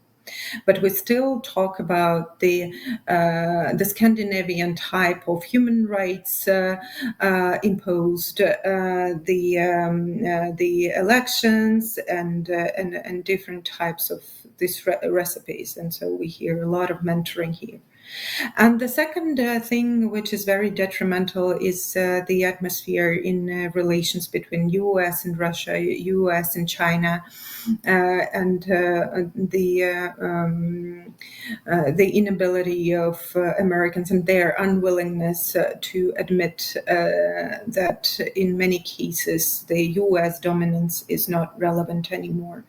Afghanistan is a good example that the complete failure there is not admitted fully, and it also happens with France in many countries in Africa when they are losing their grip, but they still not able to admit the new realities in these countries, and this affects our discussions in the Security Council as well. When in the end, without trying to solve the real issues, having instruments at hand, we end up in zero-sum game on many issues. And I see my also goal and my path here in New York, just try to make these steps to overcome this thing of a zero-sum game in order to find solutions, maybe tiny, maybe small steps, like the one that was mentioned on Syria cross-border mechanism. So every piece of a puzzle matters, and I really hope that our partners can do the same. Thank you. Sure. Before we go to our first question, just want to ask Andrey if he had anything else that he'd like to say at this point. Well, thank you. Actually, since the issue of Afghanistan was raised, let me make my 5-cent contribution to the discussion. And I have to report to you just this week, I had a meeting at my office with the EU High Commissioner Envoy to Afghanistan, Thomas Nicholson, and we discussed whether it is possible to come up with a integrated position on the preconditions for the new authorities' recognition in Afghanistan. He shared with me the EU position on Afghanistan, and if you go through the list of the terms on which the European Union might consider formal recognition of the new government in Afghanistan, I think that we can agree with most of what is listed there. Basically, it's first about safe, secure, and orderly departure of all foreign nationals and Afghans who wish to leave the country. And I know that Russia has a footnote to this provision, but this is not completely against what Russia believes to be appropriate. Second, it's about promoting, protecting, and respecting all human rights, in particular the full enjoyment of rights of women and girls, as well as children and persons belonging to minorities. Of course, that refers to religious minorities and ethnic minorities as well. It's the provision that Taliban should allow the implementation of humanitarian operations in Afghanistan in line with the general principles of humanity, neutrality, and independence, with full respect of international humanitarian law. Then it's about preventing Afghanistan from becoming a base for hosting, financing, and exporting terrorism to other countries. And finally, of course, it's about the inclusive and representative government through negotiations. So I think that what we can do right now, and by we, I mean independent think tanks and expert networks, we should work on this list to specify these terms, and hopefully even we could turn these general terms into some kind of roadmaps.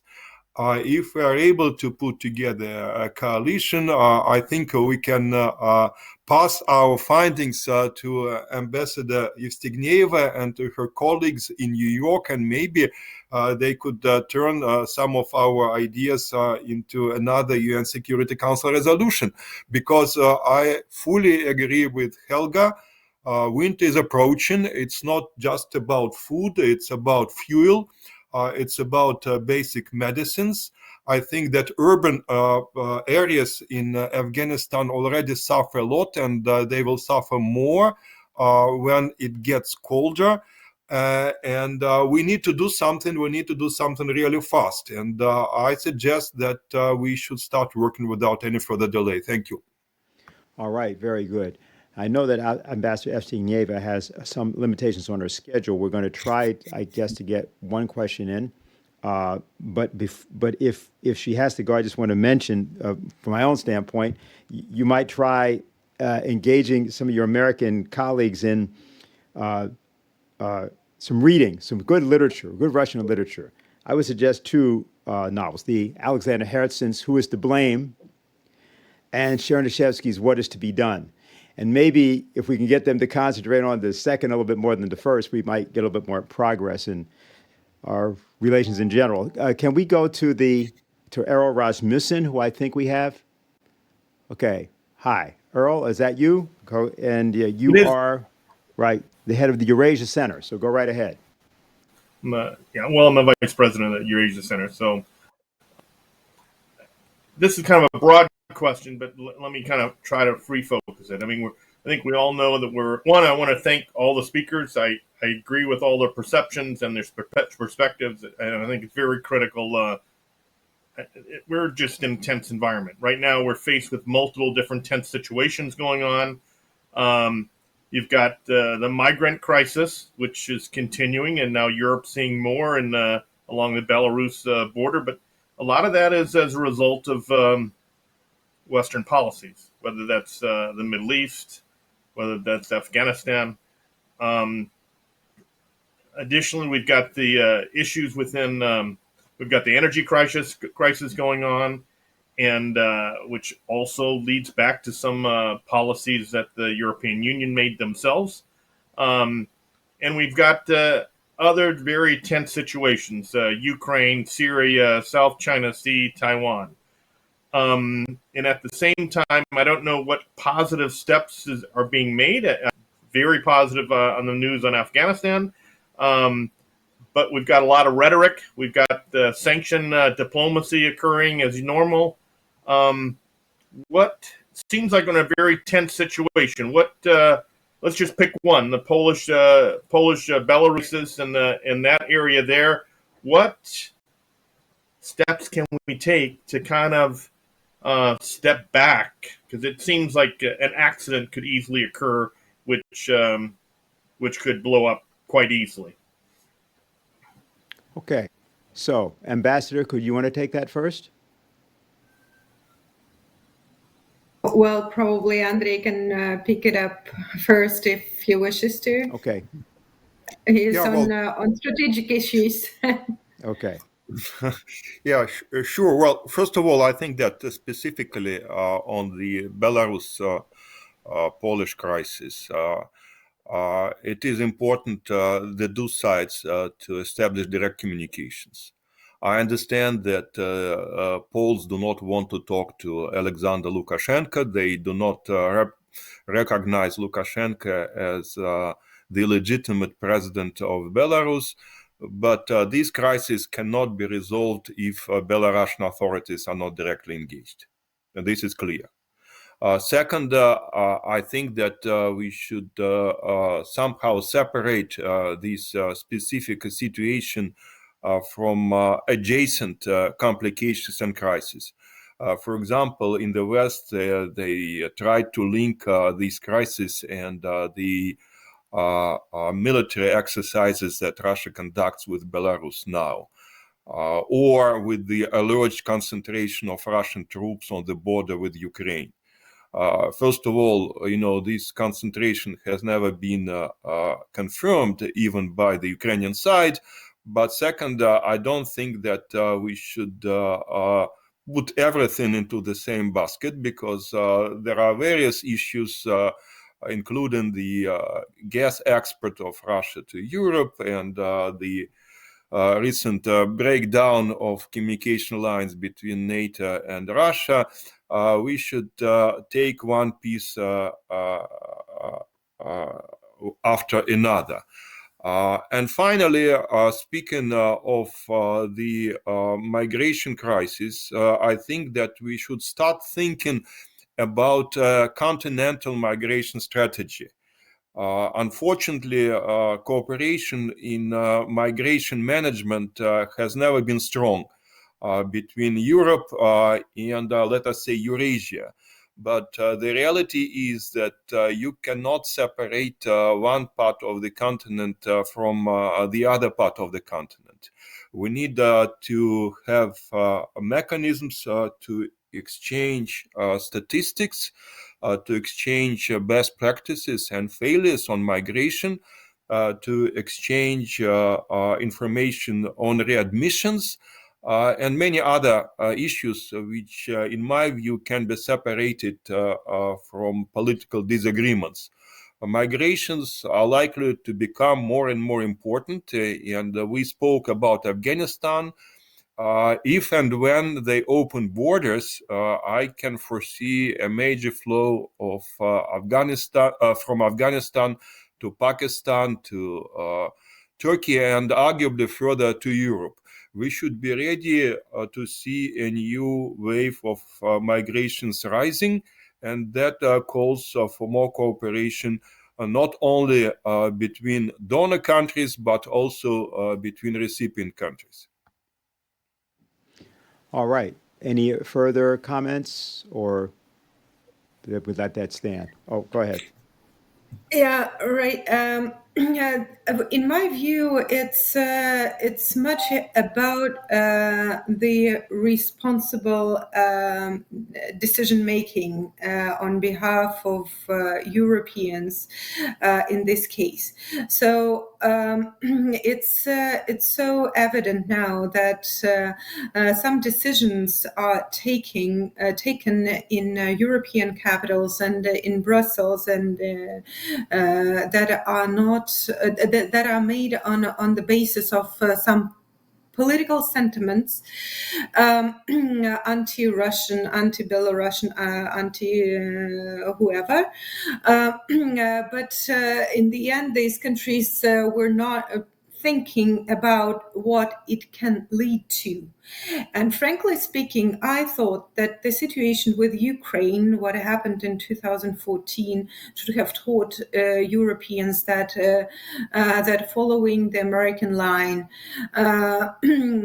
on making these reckless decisions, as it happened in 2014 with the change of power in Kiev. leads to consequences. And I hope that it would teach them in the situation with Belarus as well. But what we see is that it's not the case. And Poland and other European countries on the other side of the border and our Baltic colleagues should understand that if they do something, so it will lead to consequences, and nobody knows or how it can backfire on them, including on migration and what they say about human rights, about their attitude towards people. So they have to see that there are two sides of this coin, and it can backfire at their border and closer than they thought. And so this understanding of the consequences and the responsible politics to their neighbors, bearing in mind their interests, is fundamental. And it's also related to the energy crisis in Europe.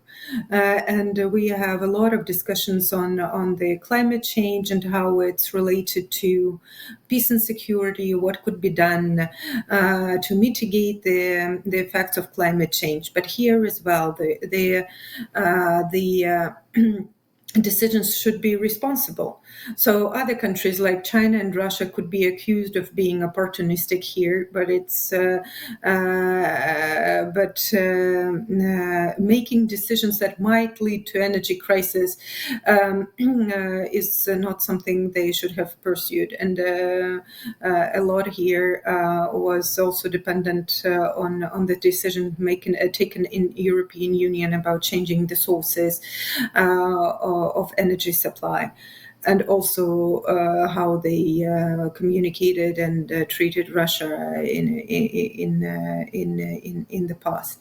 And as you know, we are very tolerant people, and our president and our leadership has always underlined that the cooperation and hearing each other and taking into consideration mutual interests is fundamental, and that's how we can deal with it.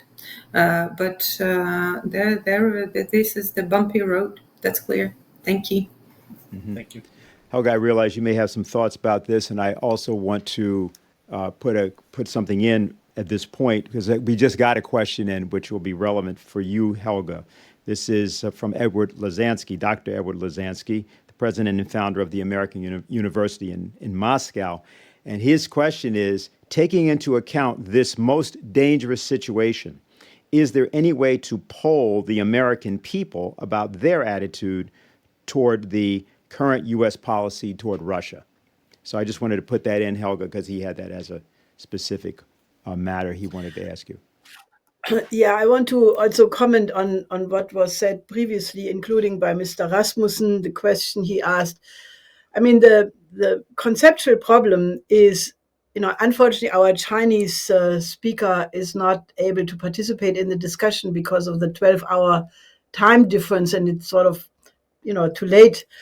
But she made emphatically the point, which is Chinese policy, in general, to alleviate poverty as being one of the primary policy goals of China. And I think that goes also for Russia and some other countries. But that poverty alleviation is being regarded by certain people in the West, I mentioned Kurt Schwab, as that which destroys the planet because it supposedly impacts the climate and therefore must be stopped. Now, the EU Commission, von der Leyen in particular, are pushing the Green Deal, which explicitly is based on the policy of shifting the trillions, going completely out of fossil fuels, but also related industries, which will lead to a lowering of the energy flux density in the production process, and therefore will give room for much, much less people to survive. And that is a conflict which I think we cannot talk around, because, if you regard poverty alleviation as an aim, which I think, human life is the most precious we have because of the creative potential of every single human being, or you regard the climate as so much more important that you're willing to sacrifice, industrial nations and, entire continents. I think that is a conflict we do not get around to not discuss. And we have the panels tomorrow also, where we have a lot of scientists from around the world who debate the question that the IPCC thesis about climate change is the only valid explanation for the changes in the climate. So I think that that is a very important point. The other point is that, what I try to come to in my initial remarks is we are in a hyperinflationary breakdown crisis, and I do not think that the argument by the Federal Reserve that the hyperinflation will be temporary is very credible. I think we are in a collapse phase where the prices of energy, food, and all kinds of other basic commodities will go up. This will worsen the crisis in the developing countries. The migration problem will get worse. And therefore, I think what is urgently needed is a contingency plan how to address the whole situation. And I think, the Belt and Road Initiative and the development plans which the Schiller Institute has worked out for decades, which we collected in the book, The New Silk Road Becomes the World Land Bridge, that is sort of a blueprint of overcoming the underdevelopment in the developing countries. And I don't think we will solve all of these problems if we do not change our attitude and say the overcoming of underdevelopment in large parts of the planet is a primary task which needs to be solved. It's morally, economically, and for many other reasons an absolute must. So this is what I would like to put on the table, and I would hope that countries like Russia and China and other major countries, the United States, could go back to their tradition of Franklin D. Roosevelt and the real New Deal, not this fake New Deal which they now talk about, and make a contingency plan, because this crisis will come and it will put itself on the agenda with a big bang. That is my conviction. And then the countries who can act must have a plan of what to do. All right. So we have, I think, one final question, which is from Dr. Nikolai Megitz. Okay, okay, sir, go right ahead. You are from the Institute of Eastern Europe and Central Asia. Is that correct? Yes, that's correct. And I'm also professor at the Webster University, St. Louis, Missouri, teaching there international business. Anyway, thank you for a very interesting presentation. I learned quite a lot from each presenters, and I may pose a little bit different opinion and a different view on what was discussed today. But first of all, I would like to admire Dr. Kortunov for his open-minded presentation. Okay, I feel from his presentation like he is open, despite that he represents the official government view on situation in Eastern European region, specifically where I focus on my research. But at least he proposed some suggestions. I feel sad and agree with Dr. Kortunov that there is no short answer to this problems that arise in Eastern Europe, especially between the US and China relationship as well. But unfortunately, there is no one solution that will fit all the problems, that provide one answer to all the problems. US-Russia, China, or US-China relationship in Africa. I strongly believe it should be a targeted approach to each crisis. For example, let's look on situation what's happening just recently in Belarus. Yes, I agree with Helga, Ms. Helga, on situation on border of Belarus and Poland is bad. It's sad, but let's look what caused that issue. How those thousand immigrants ended in refugees ended on the border. who sponsors them, where they take money to fly from Syria and end on a border with Poland. There is no border between those two countries. They had to fly. They had to get a visa. Someone sponsors them. It costs a couple $1,000s to get into this. And now, when situation is created, we're all sorry about this, what's happened. And I don't want to blame no one, don't want to blame Russia, but sounds like all the facts that we have, Belarus is the one who created this problem. Now they have to deal with this issue by themselves. Yes, it does the issue. Look on Russia-Ukraine relationship.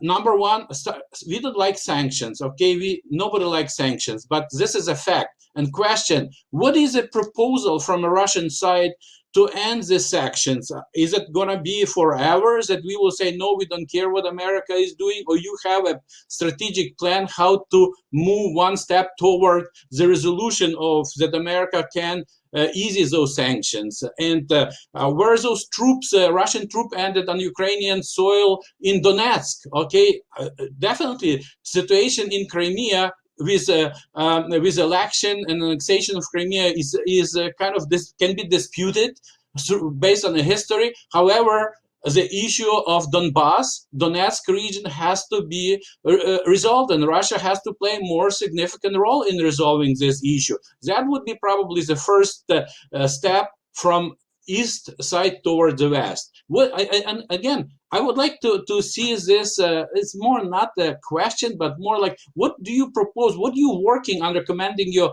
government, Russian government, in resolving this issue and easing those relationship between Russia and United States?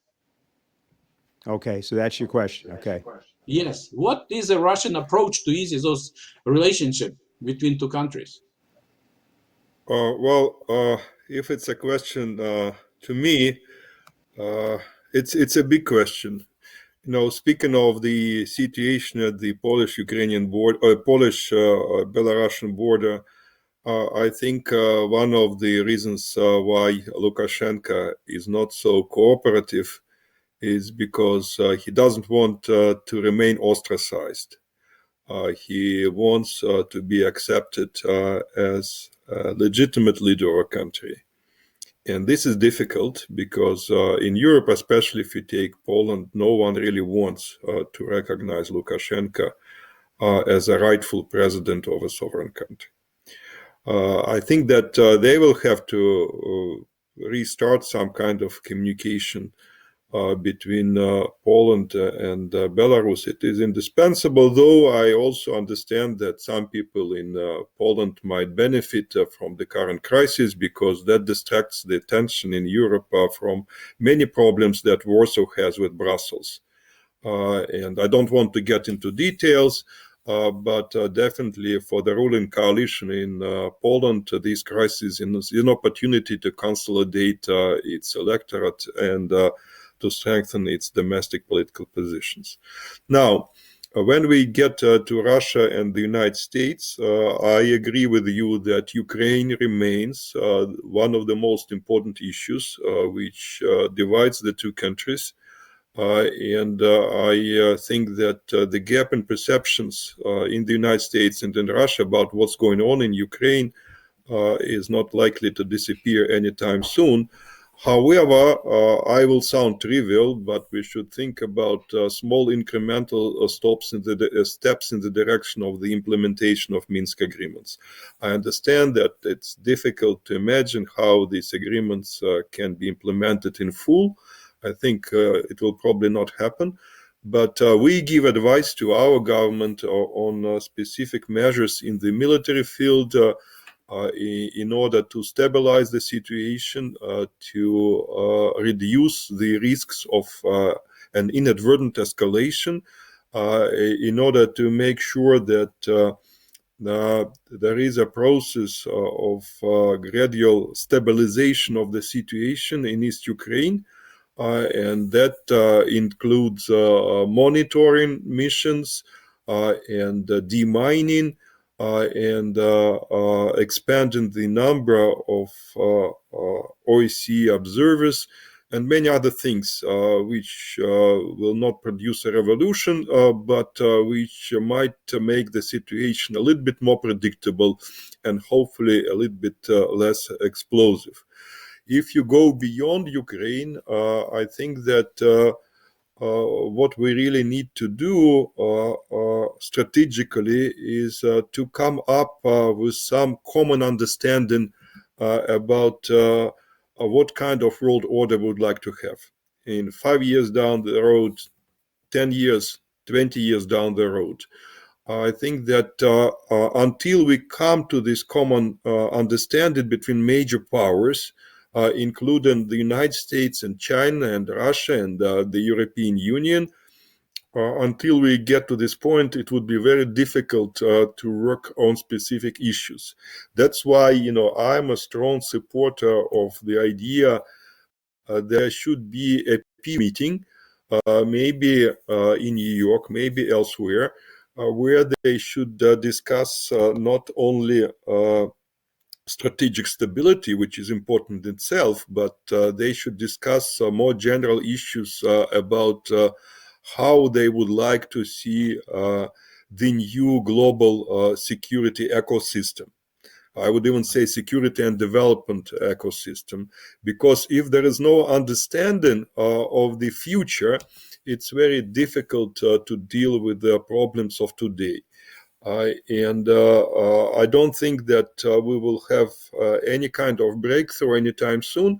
But I think that the instinct of self-preservation, something that Mrs. LaRouche referred to in the beginning of her presentation, the instinct of self-preservation, which hopefully is not lost by our species, should push the leaders in the direction of a more open and hopefully more strategy-focused dialogue. Again, I'm sorry I don't have enough time to get into detail, because your question, of course, implies a much more detailed, a much more specific answer. But at least, we should start moving. Okay, very good. Ambassador, you have anything you want to add, or leave it? Yes, just a couple of words, and refer to you for the two books that you mentioned about whom to blame and what to do. Questions is very important in this context as well, and emphasizing that Russia should do something to make a step forward is of course important, but we have to be sure that the other side, and in this case we're talking about Washington, is ready to make the steps, because the Ukraine issue is a Ukraine issue, first of all, but it's also an issue of Russian-American relations and the attitude of the relations between West and Russia. And it's important that our minister and also the president, when talking about Ukraine and any possible way forward, they always refer to the situation, how it all started. And in 2014, Russia was open for cooperation, for agreements, not only to people who were in Ukraine and at that time, but also with partners, with Barack Obama and Europeans, on how to get out of this Maidan situation in the best possible way. But it's well known that the coup happened the very day after these important president-level conversations took place, and we thought that the agreement or some kind of an understanding was found. And since then, the situation around Ukraine has been spiraling without control, and I must say it's not, probably there were some miscalculations on our side, but every time we made a step forward suggesting at least some tiny, there was a tiny opportunity to find some solutions on particular issues. Kiev was making a step back or 2 steps back.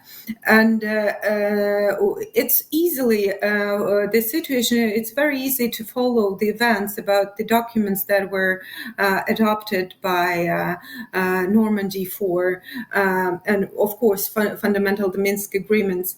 But after that, the meetings of Normandy 4 agrees on something and it's not implemented. Normandy 4 is agreeing on something and it's not implemented. And you can imagine that Kiev in this sense, though having also huge internal problems in terms of moving forward, but every time we see that something is holding them back from implementation of Minsk agreements, and we are not there yet. And here I can come to what Andrey has just said. I think it's at this point of time, it's very important that there is a frank discussion, mutually respectful discussion about how we see the international system now, and what could be the balance of powers and the new approach to relations between Russia, US, Russia, Europe, and US, Russia, China, and etc. The major polars of contemporary system. And here comes the idea of our president to hold a summit, P5 permanent members of the Security Council summit. That I think that the idea was first floated about a couple of years ago to start this conversation about the approaches to the world, to regional conflicts, to the strategic issues. And it didn't happen since then. Of course, COVID contributed much in not holding it in person, but it didn't happen even in VTC format. So, and please rest assured that it was not Russia blocking its own proposal. But I still hope we're working on this so these meetings happen. And hopefully there is an understanding that it's such a conversation is very, very needed now for all of us, for our countries, but also for the world. Thank you. Okay, just wanted to see, Helga, if you have anything that you'd like to add at this point. Well, I think that, sometimes when, two people or two groups of people have tensions, they cannot resolve that if they only stick to the issues which divide them. Sometimes the only way how you can make progress is that you address an issue which is of higher importance and the importance of all of mankind. And it has been my conviction for a long time that, the proposal by President Putin for a P5 meeting would be an absolute important step in this direction, because there must be some gremium which has a plan of how to address the issues which are exploding right now, the migration, the famine, the pandemic. I mean, we have an existential crisis. And I think if the P5 nations, I'm frankly not so optimistic about the British component of that combination, but so be it, that, if there would be a plan how to overcome these 3 problems, the famine, the COVID pandemic effects, and the migration, which is the consequence of all of this. And there would be a plan how to work together to develop Africa, to develop Southwest Asia, and, some other areas like Haiti and maybe other countries as well. I think that if there would be a joint statement and joint plan from the major powers, it would have the support of the whole world. I think that kind of leadership is really what, everybody would be extremely important about, because, first of all, it's very urgent. And secondly, right now the international situation reminds me more like a lawless situation. Naturally the UN Security Council is still there, but ever since the Libya intervention, it was lied to, sort of. In any case, I think that sometimes to overcome tensions among major countries and also people is to define a goal which addresses the need of humanity as a whole. And then you would have the support of, all the countries in the world, maybe except 2 or 3. But I think such a plan, such a vision is urgently needed. All right. Well, I want to thank particularly Ambassador Anna Evstigneeva for being with us. We are going to close out this section. And Helga, Dr. Lazansky wanted to get an answer to his question, but I think you've got a series of Americans we're about to hear from. So if you either want to answer that question now, or do you want me to just continue? Because we have, a set of other presentations. I think we should continue, and I reflect about the answer. Yeah, because actually the question, which was, could we take a poll of Americans to see how we could actually address the dire situation, is in part answered by the presentations that we're going to have. So we're want to thank everybody that was involved in the discussion, and we're now going to resume our presentations. The first presentation we'll be hearing from will be Colonel Richard Black, former state senator and former chief of the Army Criminal Law Division, the Office of the Judge Advocate General of the Pentagon. And his topic was U.S.-China relations, potential for war avoidance and cooperation. I'm Senator Black. Let me start by saying that I have a military background. I was in heavy ground combat with the 1st Marine Division. Wounded, both my radio men were killed fighting beside me. I had been a helicopter pilot and flew 269 combat missions, hit by ground fire on 4 occasions. After law school, I served as a JAG officer and eventually was chief of the Criminal Law Division, testifying before Congress and preparing executive orders for the president's signature. I mention all this simply to make the point that I am patriotic.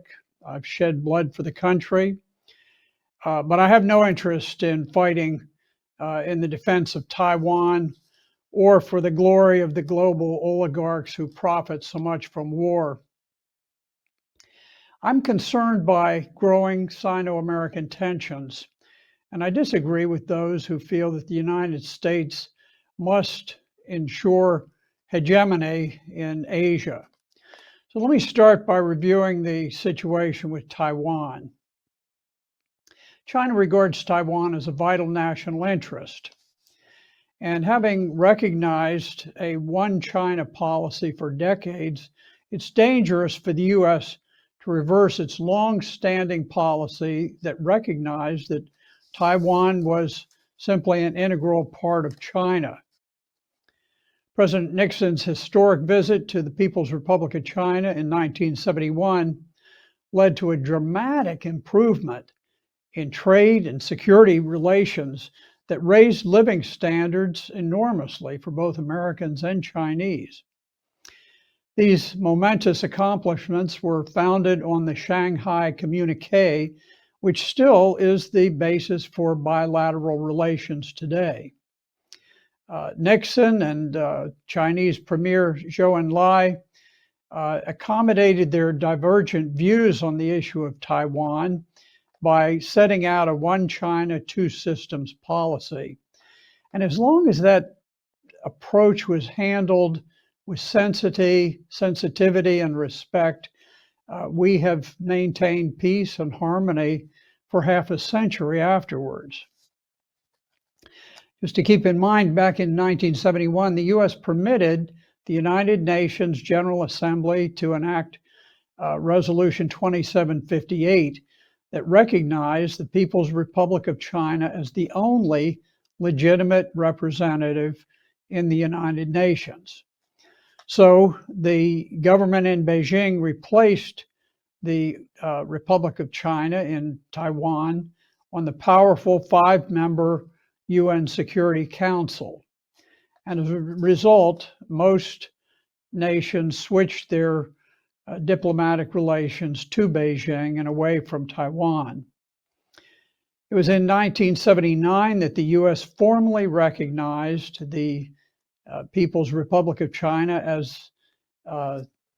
as being the legitimate government there in Beijing, and we terminated formal relations with Taiwan at that point. I think everyone recognized that at some point, however distant, China would eventually be reunited under the PRC government in Beijing. Now, what happened is the unprecedented growth in trade between China and the United States inevitably caused some disagreements. And President Trump raised very legitimate issues about intellectual property and about the balance of trade.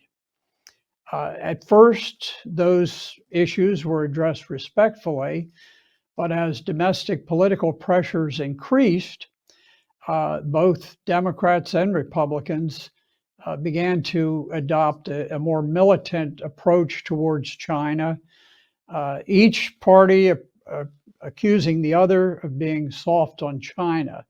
And eventually, this escalated until there was a shrill cacophony of hostile, unreasoning voices accusing China of all sorts of things. There were exaggerated claims about Chinese intentions towards Taiwan, and those triggered provocative military actions, including the dispatch of U.S. naval vessels to the Strait of Taiwan, which was a show of force essentially calculated to embarrass China. The growing Sino-American tensions have damaged both parties. I think that American leaders would be wise to rekindle the spirit of friendship that was President Richard M. Nixon's most enduring legacy to the world. The PRC would unquestionably be relieved if tensions over Taiwan would dissipate, and the U.S. can help by adopting a less provocative and more conciliatory tone.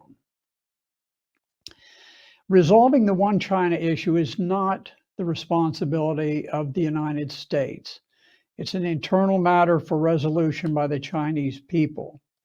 They have great patience, and left to their own devices, they'll resolve the matter in a peaceful and mutually acceptable fashion. Now, let me shift briefly to the issue of the Uyghurs in Xinjiang province of China. We have many of the war hawks seeking to raise tensions with China, and they have seized on the plight of the Uyghurs to portray them in a sympathetic fashion. The situation is really much more complex.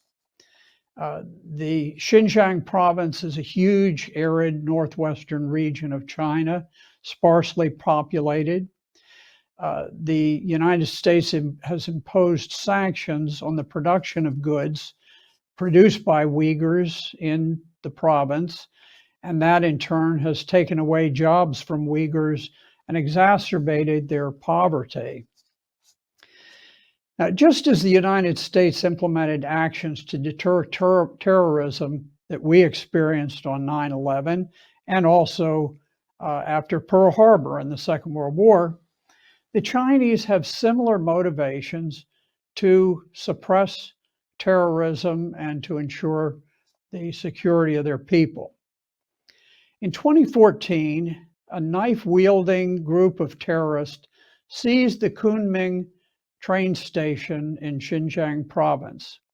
They slashed Han Chinese with knives in a highly publicized and very brutal attack.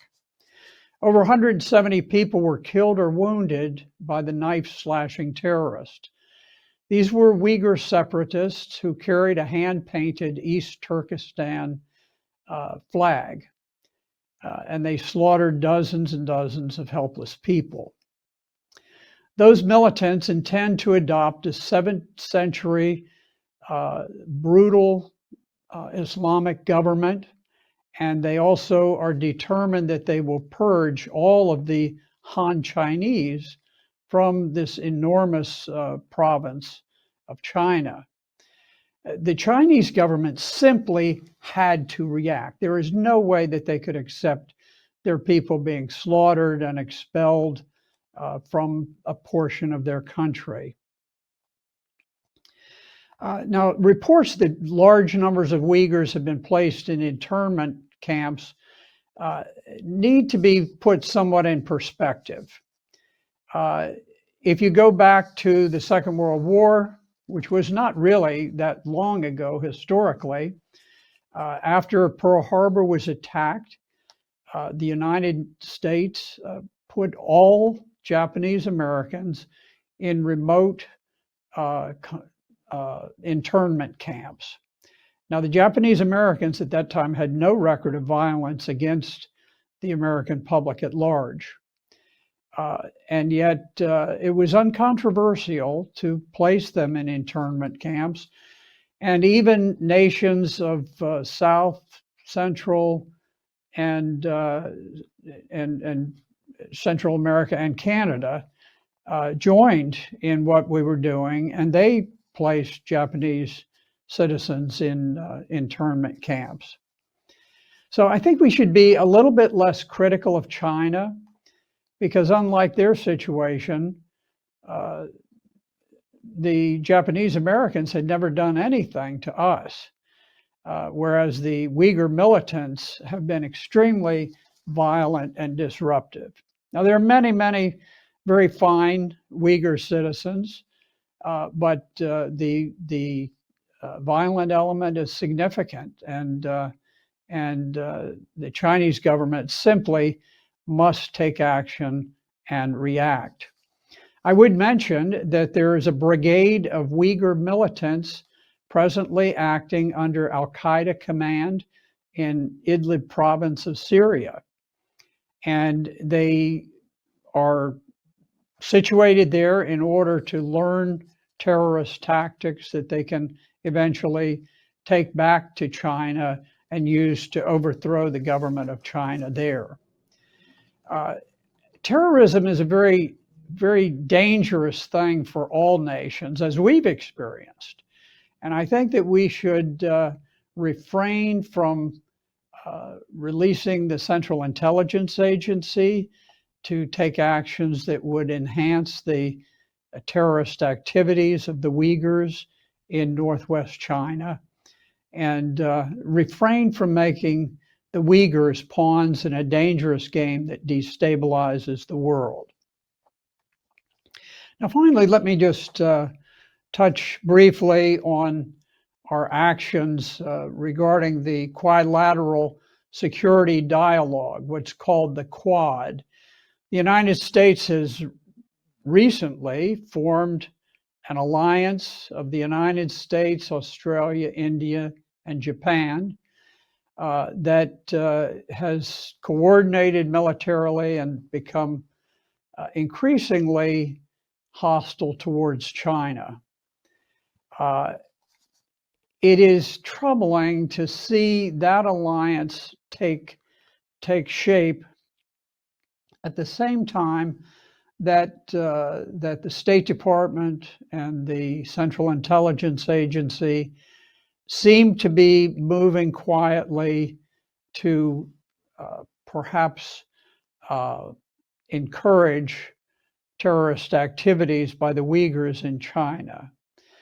I don't believe that the United States or the world benefits from instigating instability with China. That risks escalating into a major war that could become a thermonuclear war. Tensions that are being promoted with both Russia and China are dangerous and counterproductive. Nations must recognize that future global conflicts among the great powers are likely to escalate into thermonuclear war. In that event, the survival of mankind is uncertain. World leaders need to take bold steps to normalize trade, suppress terrorism, and restore Nixon's long-lasting vision of Sino-American peace and prosperity. Thank you. Thank you, Senator Black. Now we are going to hear from Dr. George Koo, the chairman of the Burlingame Foundation, named after Anson Burlingame, was Abraham Lincoln's ambassador to China, was found in 1861. And he's a retired international business consultant as well. His topic is the survival of our world depends on whether the United States and China can get along. Thank you, Mr. Chairman. I appreciate the opportunity to participate in this very important conference, and I want to thank the Schiller Institute for putting this together. My topic reflects my concern. I'm very worried about the conflict that's developing between U.S. and China, and I think the survival of our world depends on the two countries getting along. The most frequently heard accusations the United States has been levying on China can be enumerated in the following way. First, our Congress people, senators, congressmen, used to accuse China of currency manipulation, which is kind of absurd because China pegged the exchange rate to the dollar. And the reason the manipulation occurs is because we have deliberately weakened the dollar. Now, we have also, especially during the Trump presidency, accused China of unfair trade practices. And therefore, we levied tariffs on Chinese goods. Well, this hasn't done anything to restore the trade deficit. It, in fact, has created inflation and the cost of living for the American people. It did not make sense from a basic economic point of view. We also accused China of stealing intellectual property. Well, in the very early days of the formation, when China started to open up to the West, they did require forming joint ventures for foreign companies wishing to enter in China, and they encourage the investment of technology and proprietary technology as part of their equity investment, as much as 25% of the equity. So in that sense, China was able to bring in technology, but that was at a time when China was very backward, very poor, and they need to figure out how to invest and bring in Western technology. Not very different from when the early American colonial days, when they were so far behind the British Industrial Revolution. And Alexander Hamilton, in fact, specifically sent American people to London to steal trade secrets. But that's a long time ago. And it's an exaggeration by the politicians in Washington to say that China is stealing hundreds of billions of technology from the United States. In point of fact, China has been now developing their own proprietary technology, and in many areas, they have now surpassed the American state of know-how. And so it's kind of absurd to say that a company like Huawei, for example, is stealing technology that the United States never had. And fourth and favorite accusation is China is accused of human rights abuses.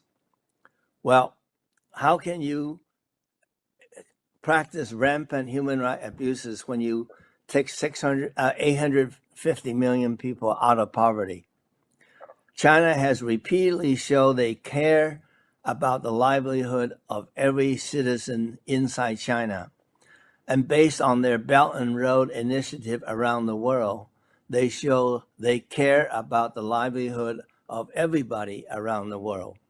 This is in very distinct contrast to the United States promotion of democracy and individual freedom, and wherever they go, death and destruction followed, such as, and most recently, of course, as the end of the forever war in Afghanistan.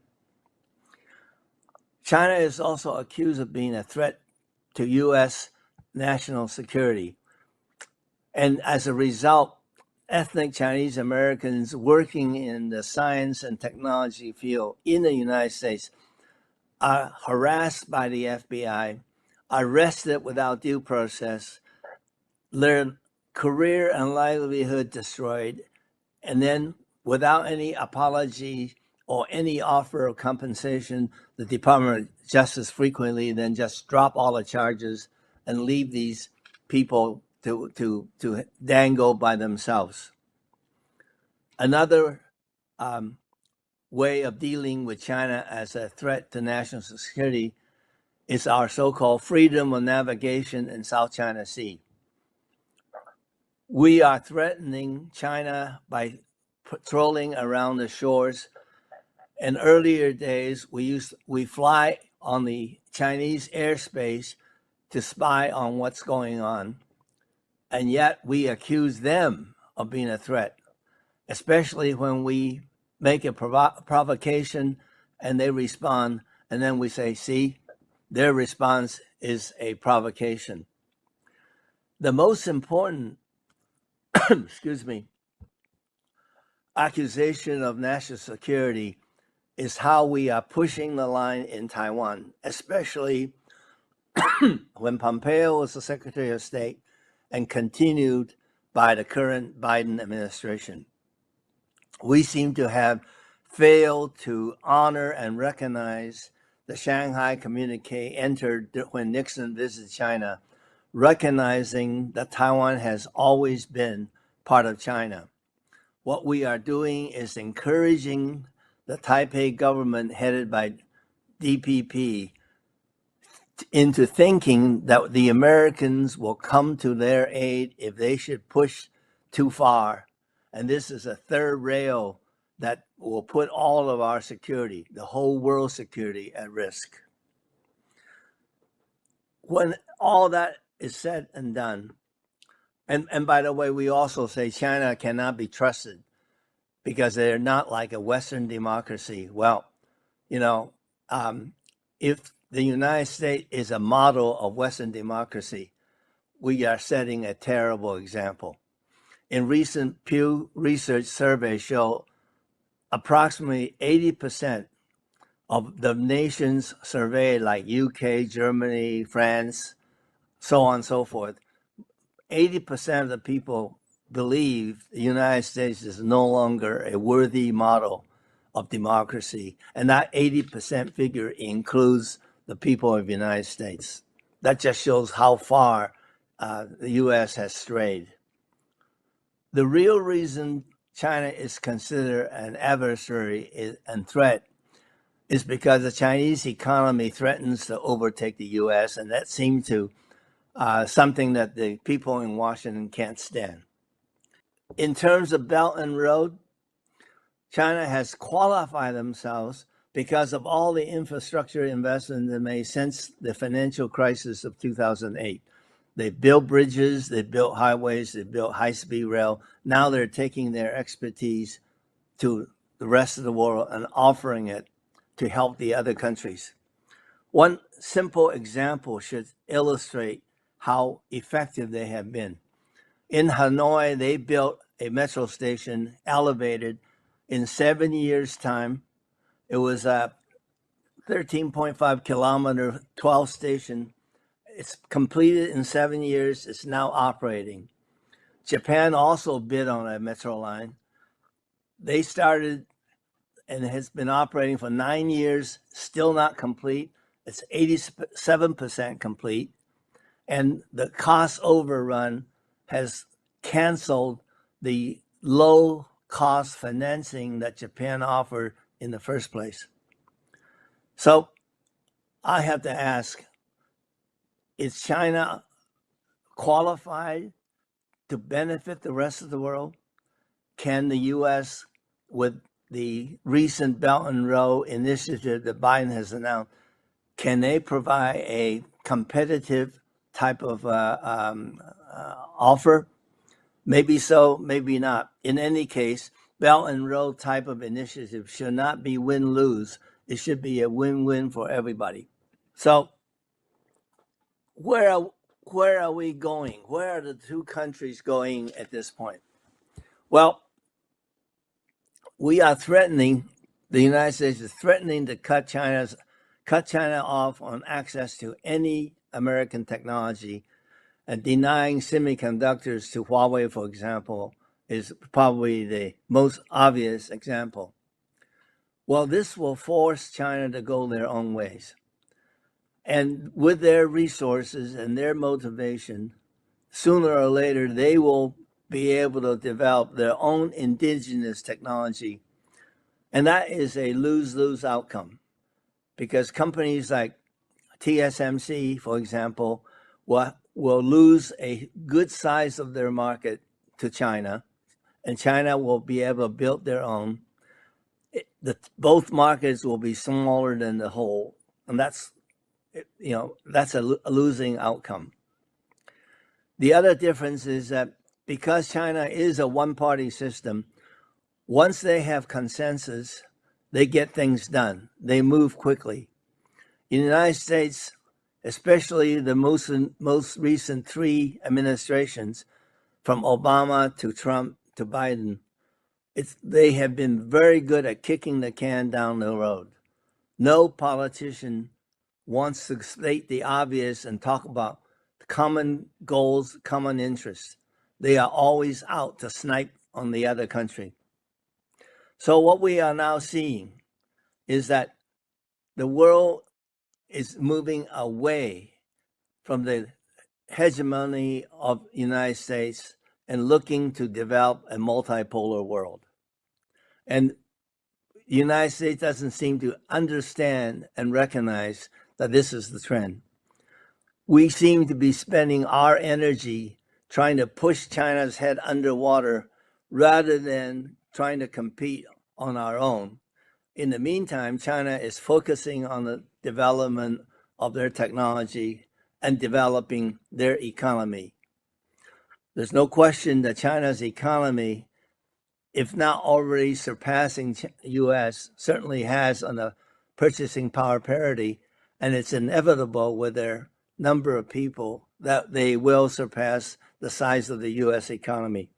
I think it's quite obvious that we need the two largest economies to collaborate and work together. There are so many global problems that needs cooperation, not competition. It needs the countries thinking about win-win outcome. For example, enabling global stability and avoid nuclear winter.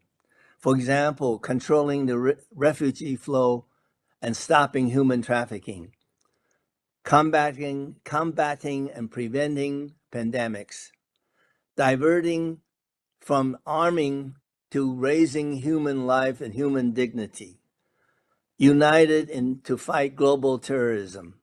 So in short, I just want to emphasize that it's important for all of us to recognize and understand the only way for everybody to win is for the two countries to stop the Cold War nonsense and start to figure out how to work together, and picking and choosing one issue to blacken and beat up on China and pick another issue to work together. That's just not going to work. Thank you very much. Appreciate the opportunity. Thank you, Dr. Koo. The next presentation is by Kirk Wiebe, Senior Analyst, retired, from the United States National Security Agency and a member of the Veteran Intelligence Professionals for Sanity. His topic today is Dobre Bratstvo, Lushie Bogatstvo. Brotherhood is the best wealth. I am a longtime member of the Veteran Intelligence Professionals for Sanity, often referred to as VIPS, V-I-P-S.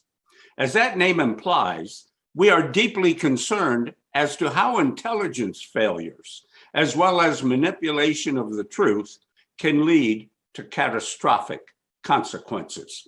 This happened with the Iraq War of 2003. Earlier, it happened with respect to not preventing 9/11, which led to the 20-year Afghanistan war. I and Bill Binney resigned from the National Security Agency on October 31st, 2001, because we were prevented from using means readily available to us prior to 9/11 that would have prevented those terrorist attacks from occurring. We were prevented by corrupt elements of our intelligence community and our government, which have never been held accountable. Trillions of dollars and millions of lives on both sides of the resulting wars have been lost. More importantly, the world has become less safe, not more safe, over the past 20 years.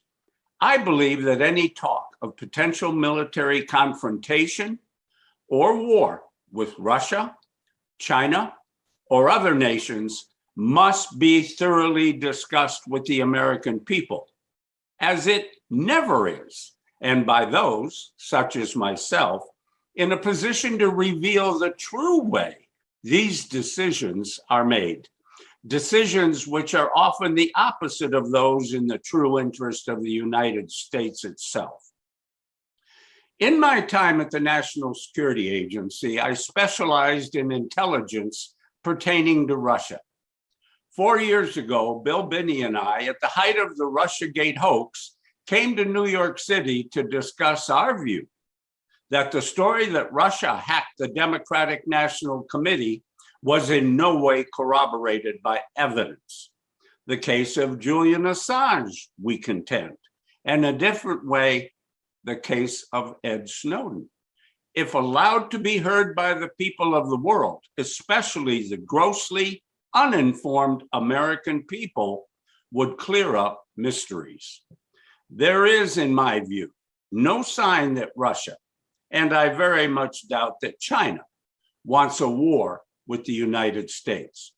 But there is also no doubt that if the events of 9/11 had been prevented, as I, Bill Binney, Diane Rourke, and others know they could have been, that the Afghanistan tragedy, the Iraq tragedy, and other lethal expeditions, including our roles in Libya and Syria, would not have been supported by the American people. Sanity must prevail. In conclusion, I would like to say to my Russian counterparts what I recently said at the Teardrop Memorial, located in Bayonne, New Jersey, and dedicated by the nation of Russia to the United States in memory of the victims of 9/11. Дорогие русские друзья, мне бы хотелось сказать вот что. Мы все собираемся здесь в атмосфере братства и дружбы, также любви. Мы, американцы, искренне благодарим вас за такой чудный, красивый, также вдохновительный монумент и памятник всем, кто умер или были ранены в тот трагический день 20 лет тому назад. Знайте, что мы постоянно стоим вместе с вами, друг с другом, как попутники в борьбе за истину и в борьбе против терроризма. Искренне благодарю вас за внимание. Thank you. Thank you, Mr. Wiebe, as well. I'm going to read a statement which was a statement of greetings written for the conference by former Commander-in-Chief of the Armed Forces of Bolivia, Edwin de la Fuente.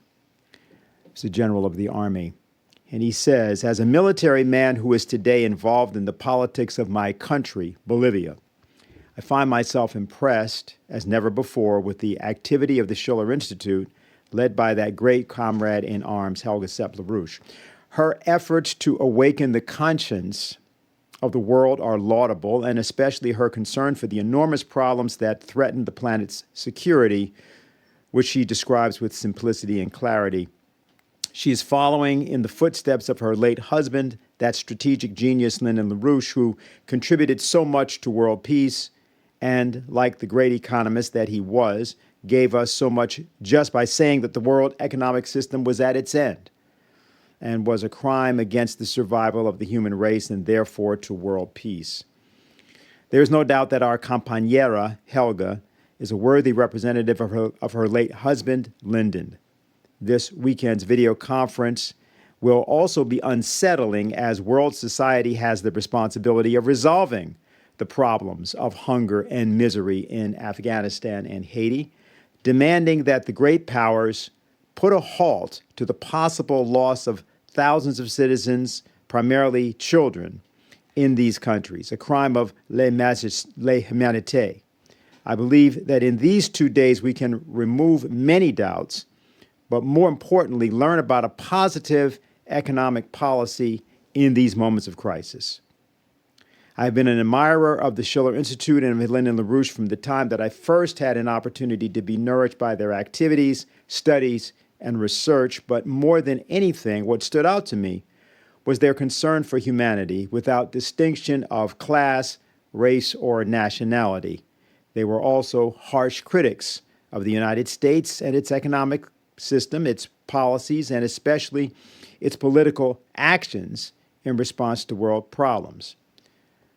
And today, Helga's leadership continues to impress us and force us to continue to listen and learn. Thank you very much.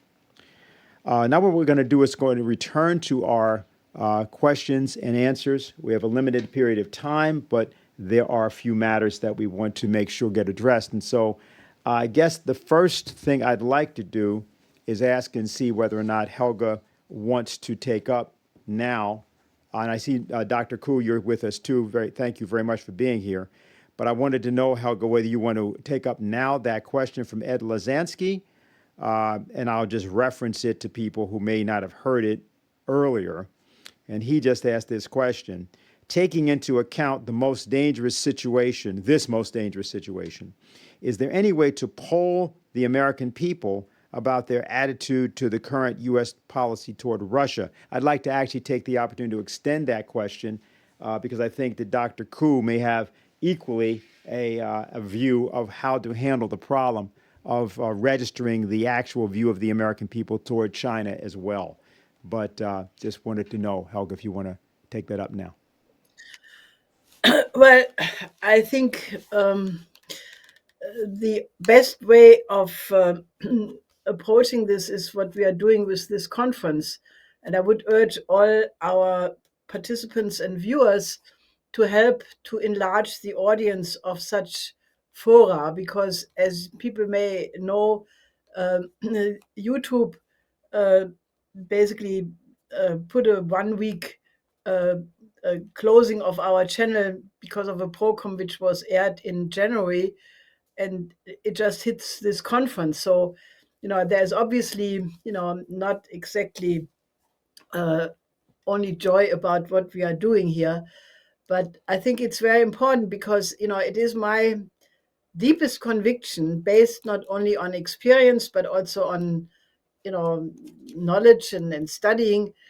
I think the first simple thing is, in my view, neither Russia nor China are aggressive nations. And the picture which is painted by the think tanks and the mainstream media about, all kinds of dubious aggressions and, devious plans, and it's just not true. I mean, I have not seen any case where when China or Russia were accused of something, it was not exactly the other way around, like in the case of Ukraine, which was mentioned earlier. The vote in the Crimea of the Crimean people to be part of Russia was the result of a Nazi coup, which was sponsored by the West, Victoria Nuland is famous or infamous for her statements, which are well known to everybody. She bragged that the United States spent 5 billion people on NGOs in Ukraine alone for regime change. The Maidan, we have documented in great detail.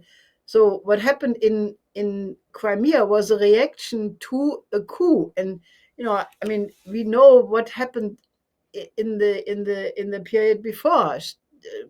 Then Foreign Minister Steinmeier was in Kiev these days. So there's no way how the Western leaders don't know exactly what happened. And I think a lot of dishonesty is in this reporting. And I fully agree with what Senator Black said about China and the Uyghurs. I fully agree with what Dr. Koo said. The the accusations against China are really not based on any reality. And I think it is really important that people take a step back, and try to understand the other country, the history. And I'm thanking Kirk Wiebe that he, quotes Chinese, Russian poetry, and also, Ray McGovern, whom I wish well, does that also, which I think is very, very important. So I can only say the best thing to pull the American people, in the direction of wanting to have a good relations is, we have to build a constituency. We have to build people like what the Schiller Institute intention was from the very beginning. You can have World War III with anybody once you start to focus on negative points, on you make up, bad histories and whatnot. But if you focus on the best tradition, you can immediately build friendship and trust. And I think that is most urgently needed. So I would encourage more Russian culture, more Chinese cultural exhibitions, more, more discussion of the beauty of the other culture, and vice versa, because the image of the United States needs urgently to be repaired in many countries around the world as well. So I would really say we have to make a new phase and start to really relate to the other nations from the standpoint of, that all nations and all cultures have something to contribute, and many of them did contribute great things. And once you start to relate to that, you can actually build a community of nations which are in friendship. And I think that is the way to go. And there must be a popular movement demanding that. And I would encourage everybody who agrees with what I'm saying, join the Schiller Institute and become part of that effort. Okay, thank you very much. Dr. Koo, you have any remarks that you'd like to make at this point? Yeah, I'll try to make it very short. I think the biggest, most fundamental problem that we have, as Senator Blake pointed out, the American people are badly uninformed. And because they're uninformed, they can be led by the media and by the politicians and go along with all the distortions and fabrications that makes the bilateral relations between U.S. and China so negative and so difficult to reverse and to change the trend.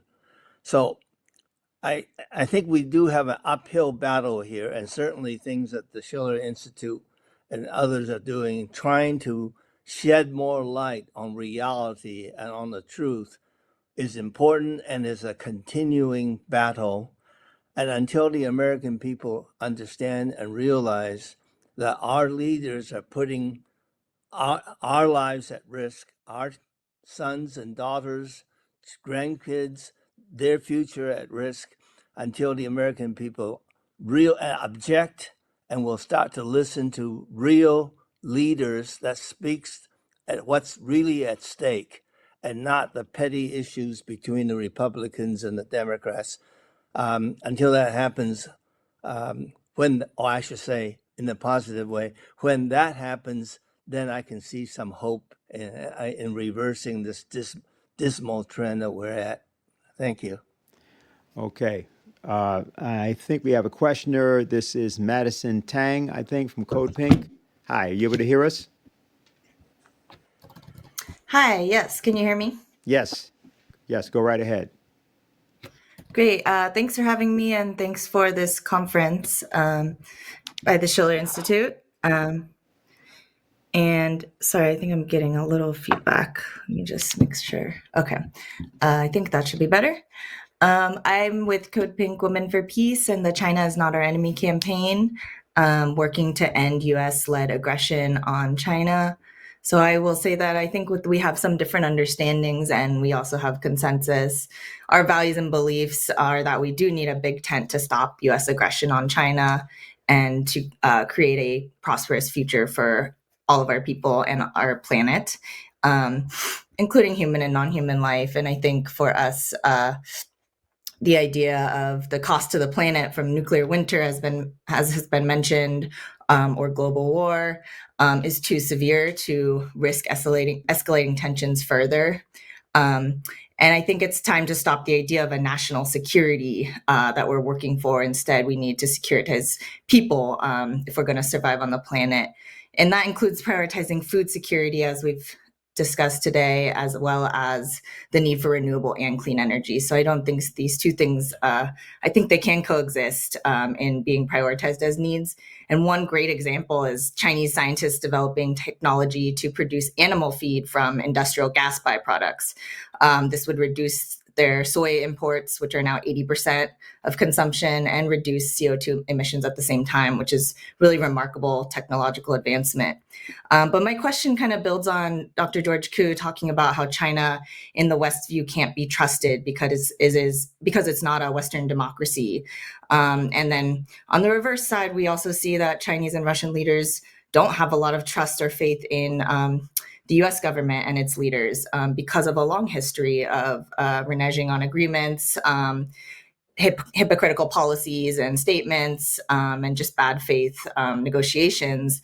And one or two examples of this is the presidential executive branch authority to withdraw the United States from international treaties without the consent of Congress, like we saw with the INF treaty with Russia. Another is right now, Representative Elaine Luria, a Congress member in Virginia, is calling to expand Biden's authority to go to war with China over Taiwan.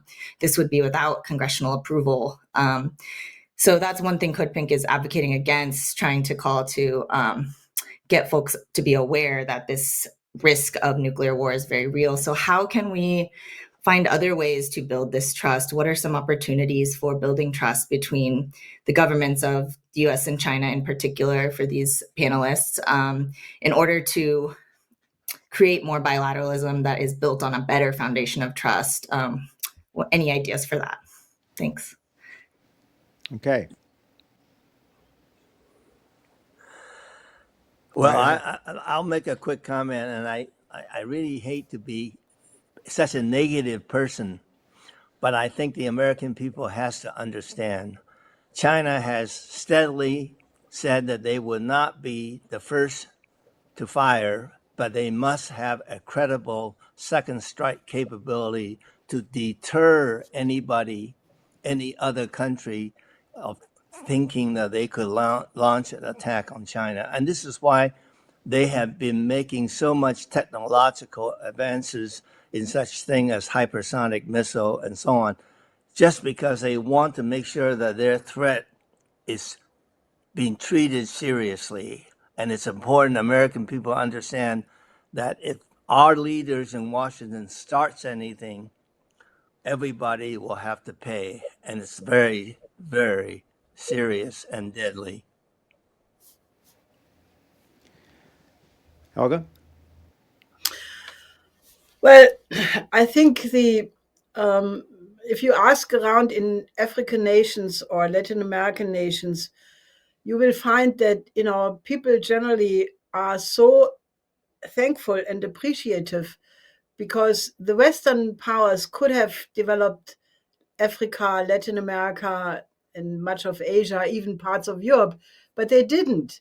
They did not. I mean, China came, and once they were in a position to do that, actually, they wanted to do it much earlier, because at the conference of the regions along the Eurasian land bridge, which took place in '96 in Beijing, which I participated on, already at that time, China said that the Eurasian land bridge was the strategic long-term perspective of China until the year 2010.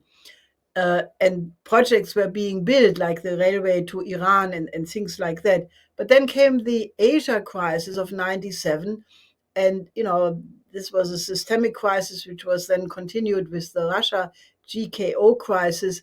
So the whole thing got stopped. But in the moment when China felt strong enough to make the initiative of the new Silk Road, they did.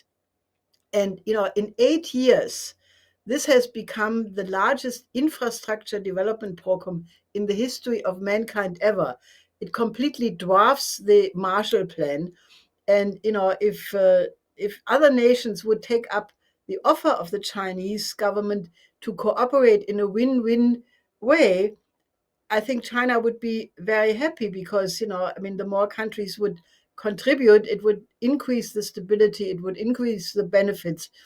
So I think that there must be a real serious rethinking, because Dr. Koo said earlier that 850 million people of their own people have been lifted out of poverty.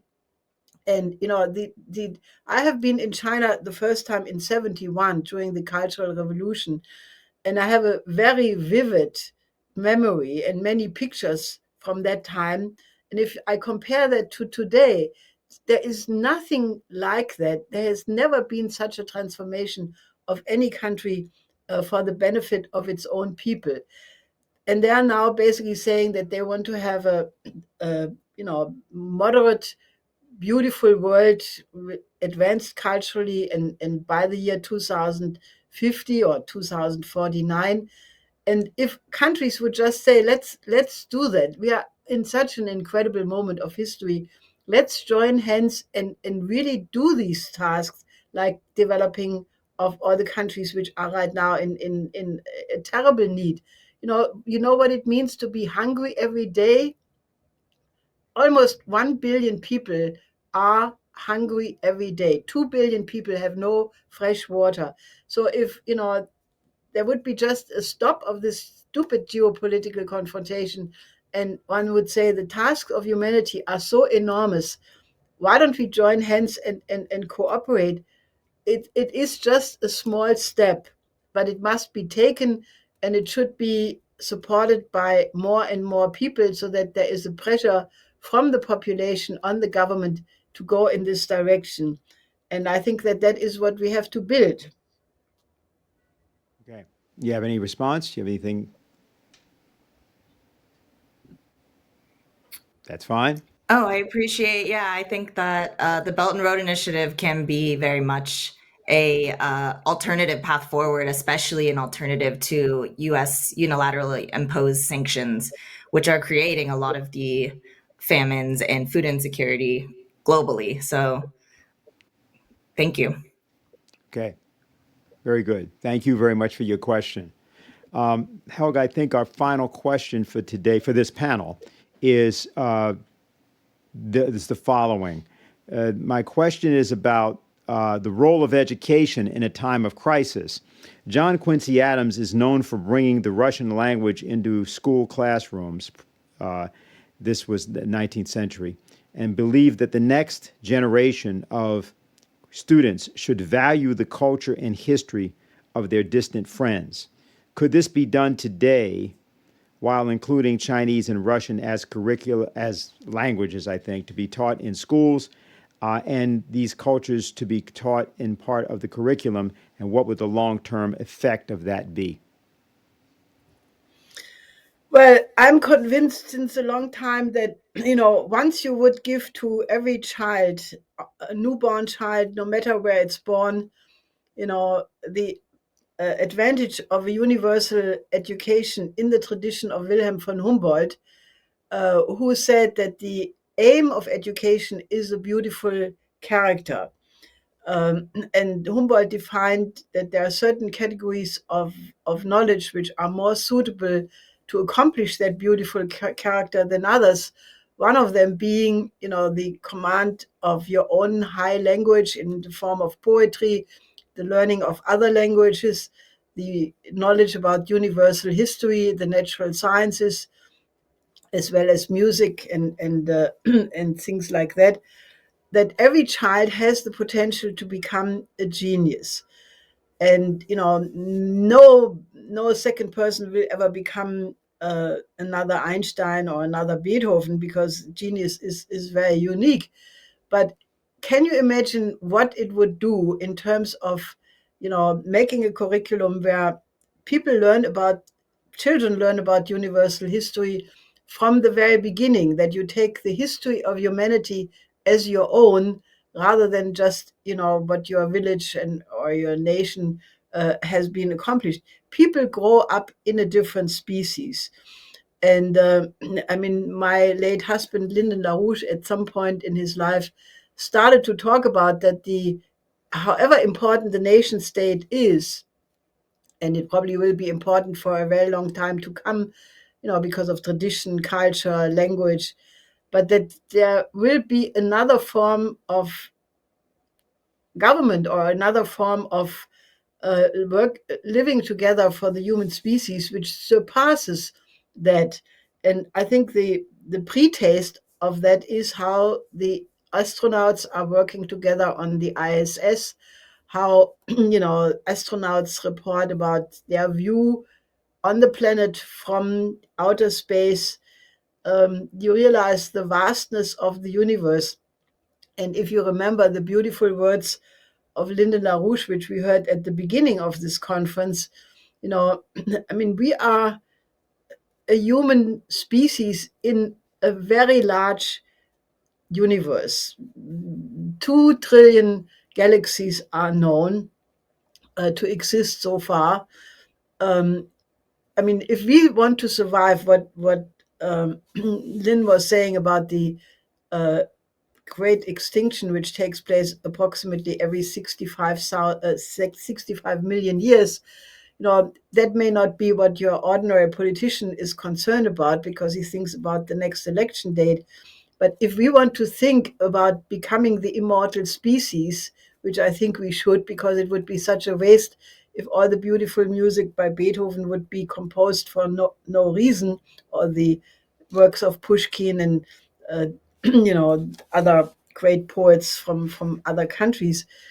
So we have to start thinking of how we as a human species can make steps in the direction of the long-term survivability of our species.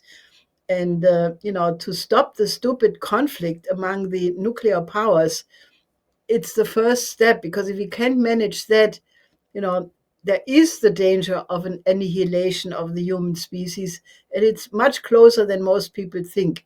So I think learning the other languages, and I would please involve also German, which happens to be a very beautiful language, and many pearls can be found if you master German.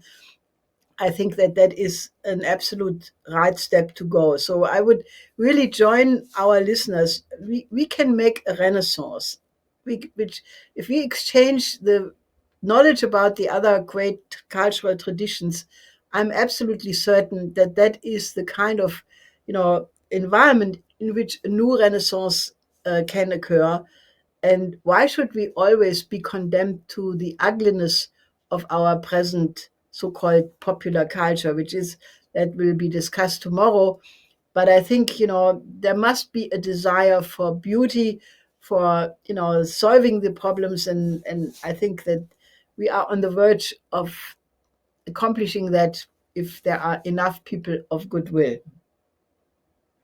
All right. Well, thank you very much, Helga. And that will be the concluding remark that we'll give for today's panel. We are going to be for panel 1. And panel 2 will be beginning at 2 p.m. That's in about 45 minutes, 2 p.m. Eastern time. We realize that we have people who are on from all over the world. We hope that you can stay with us for that panel. It is called The Science of Physical Economy.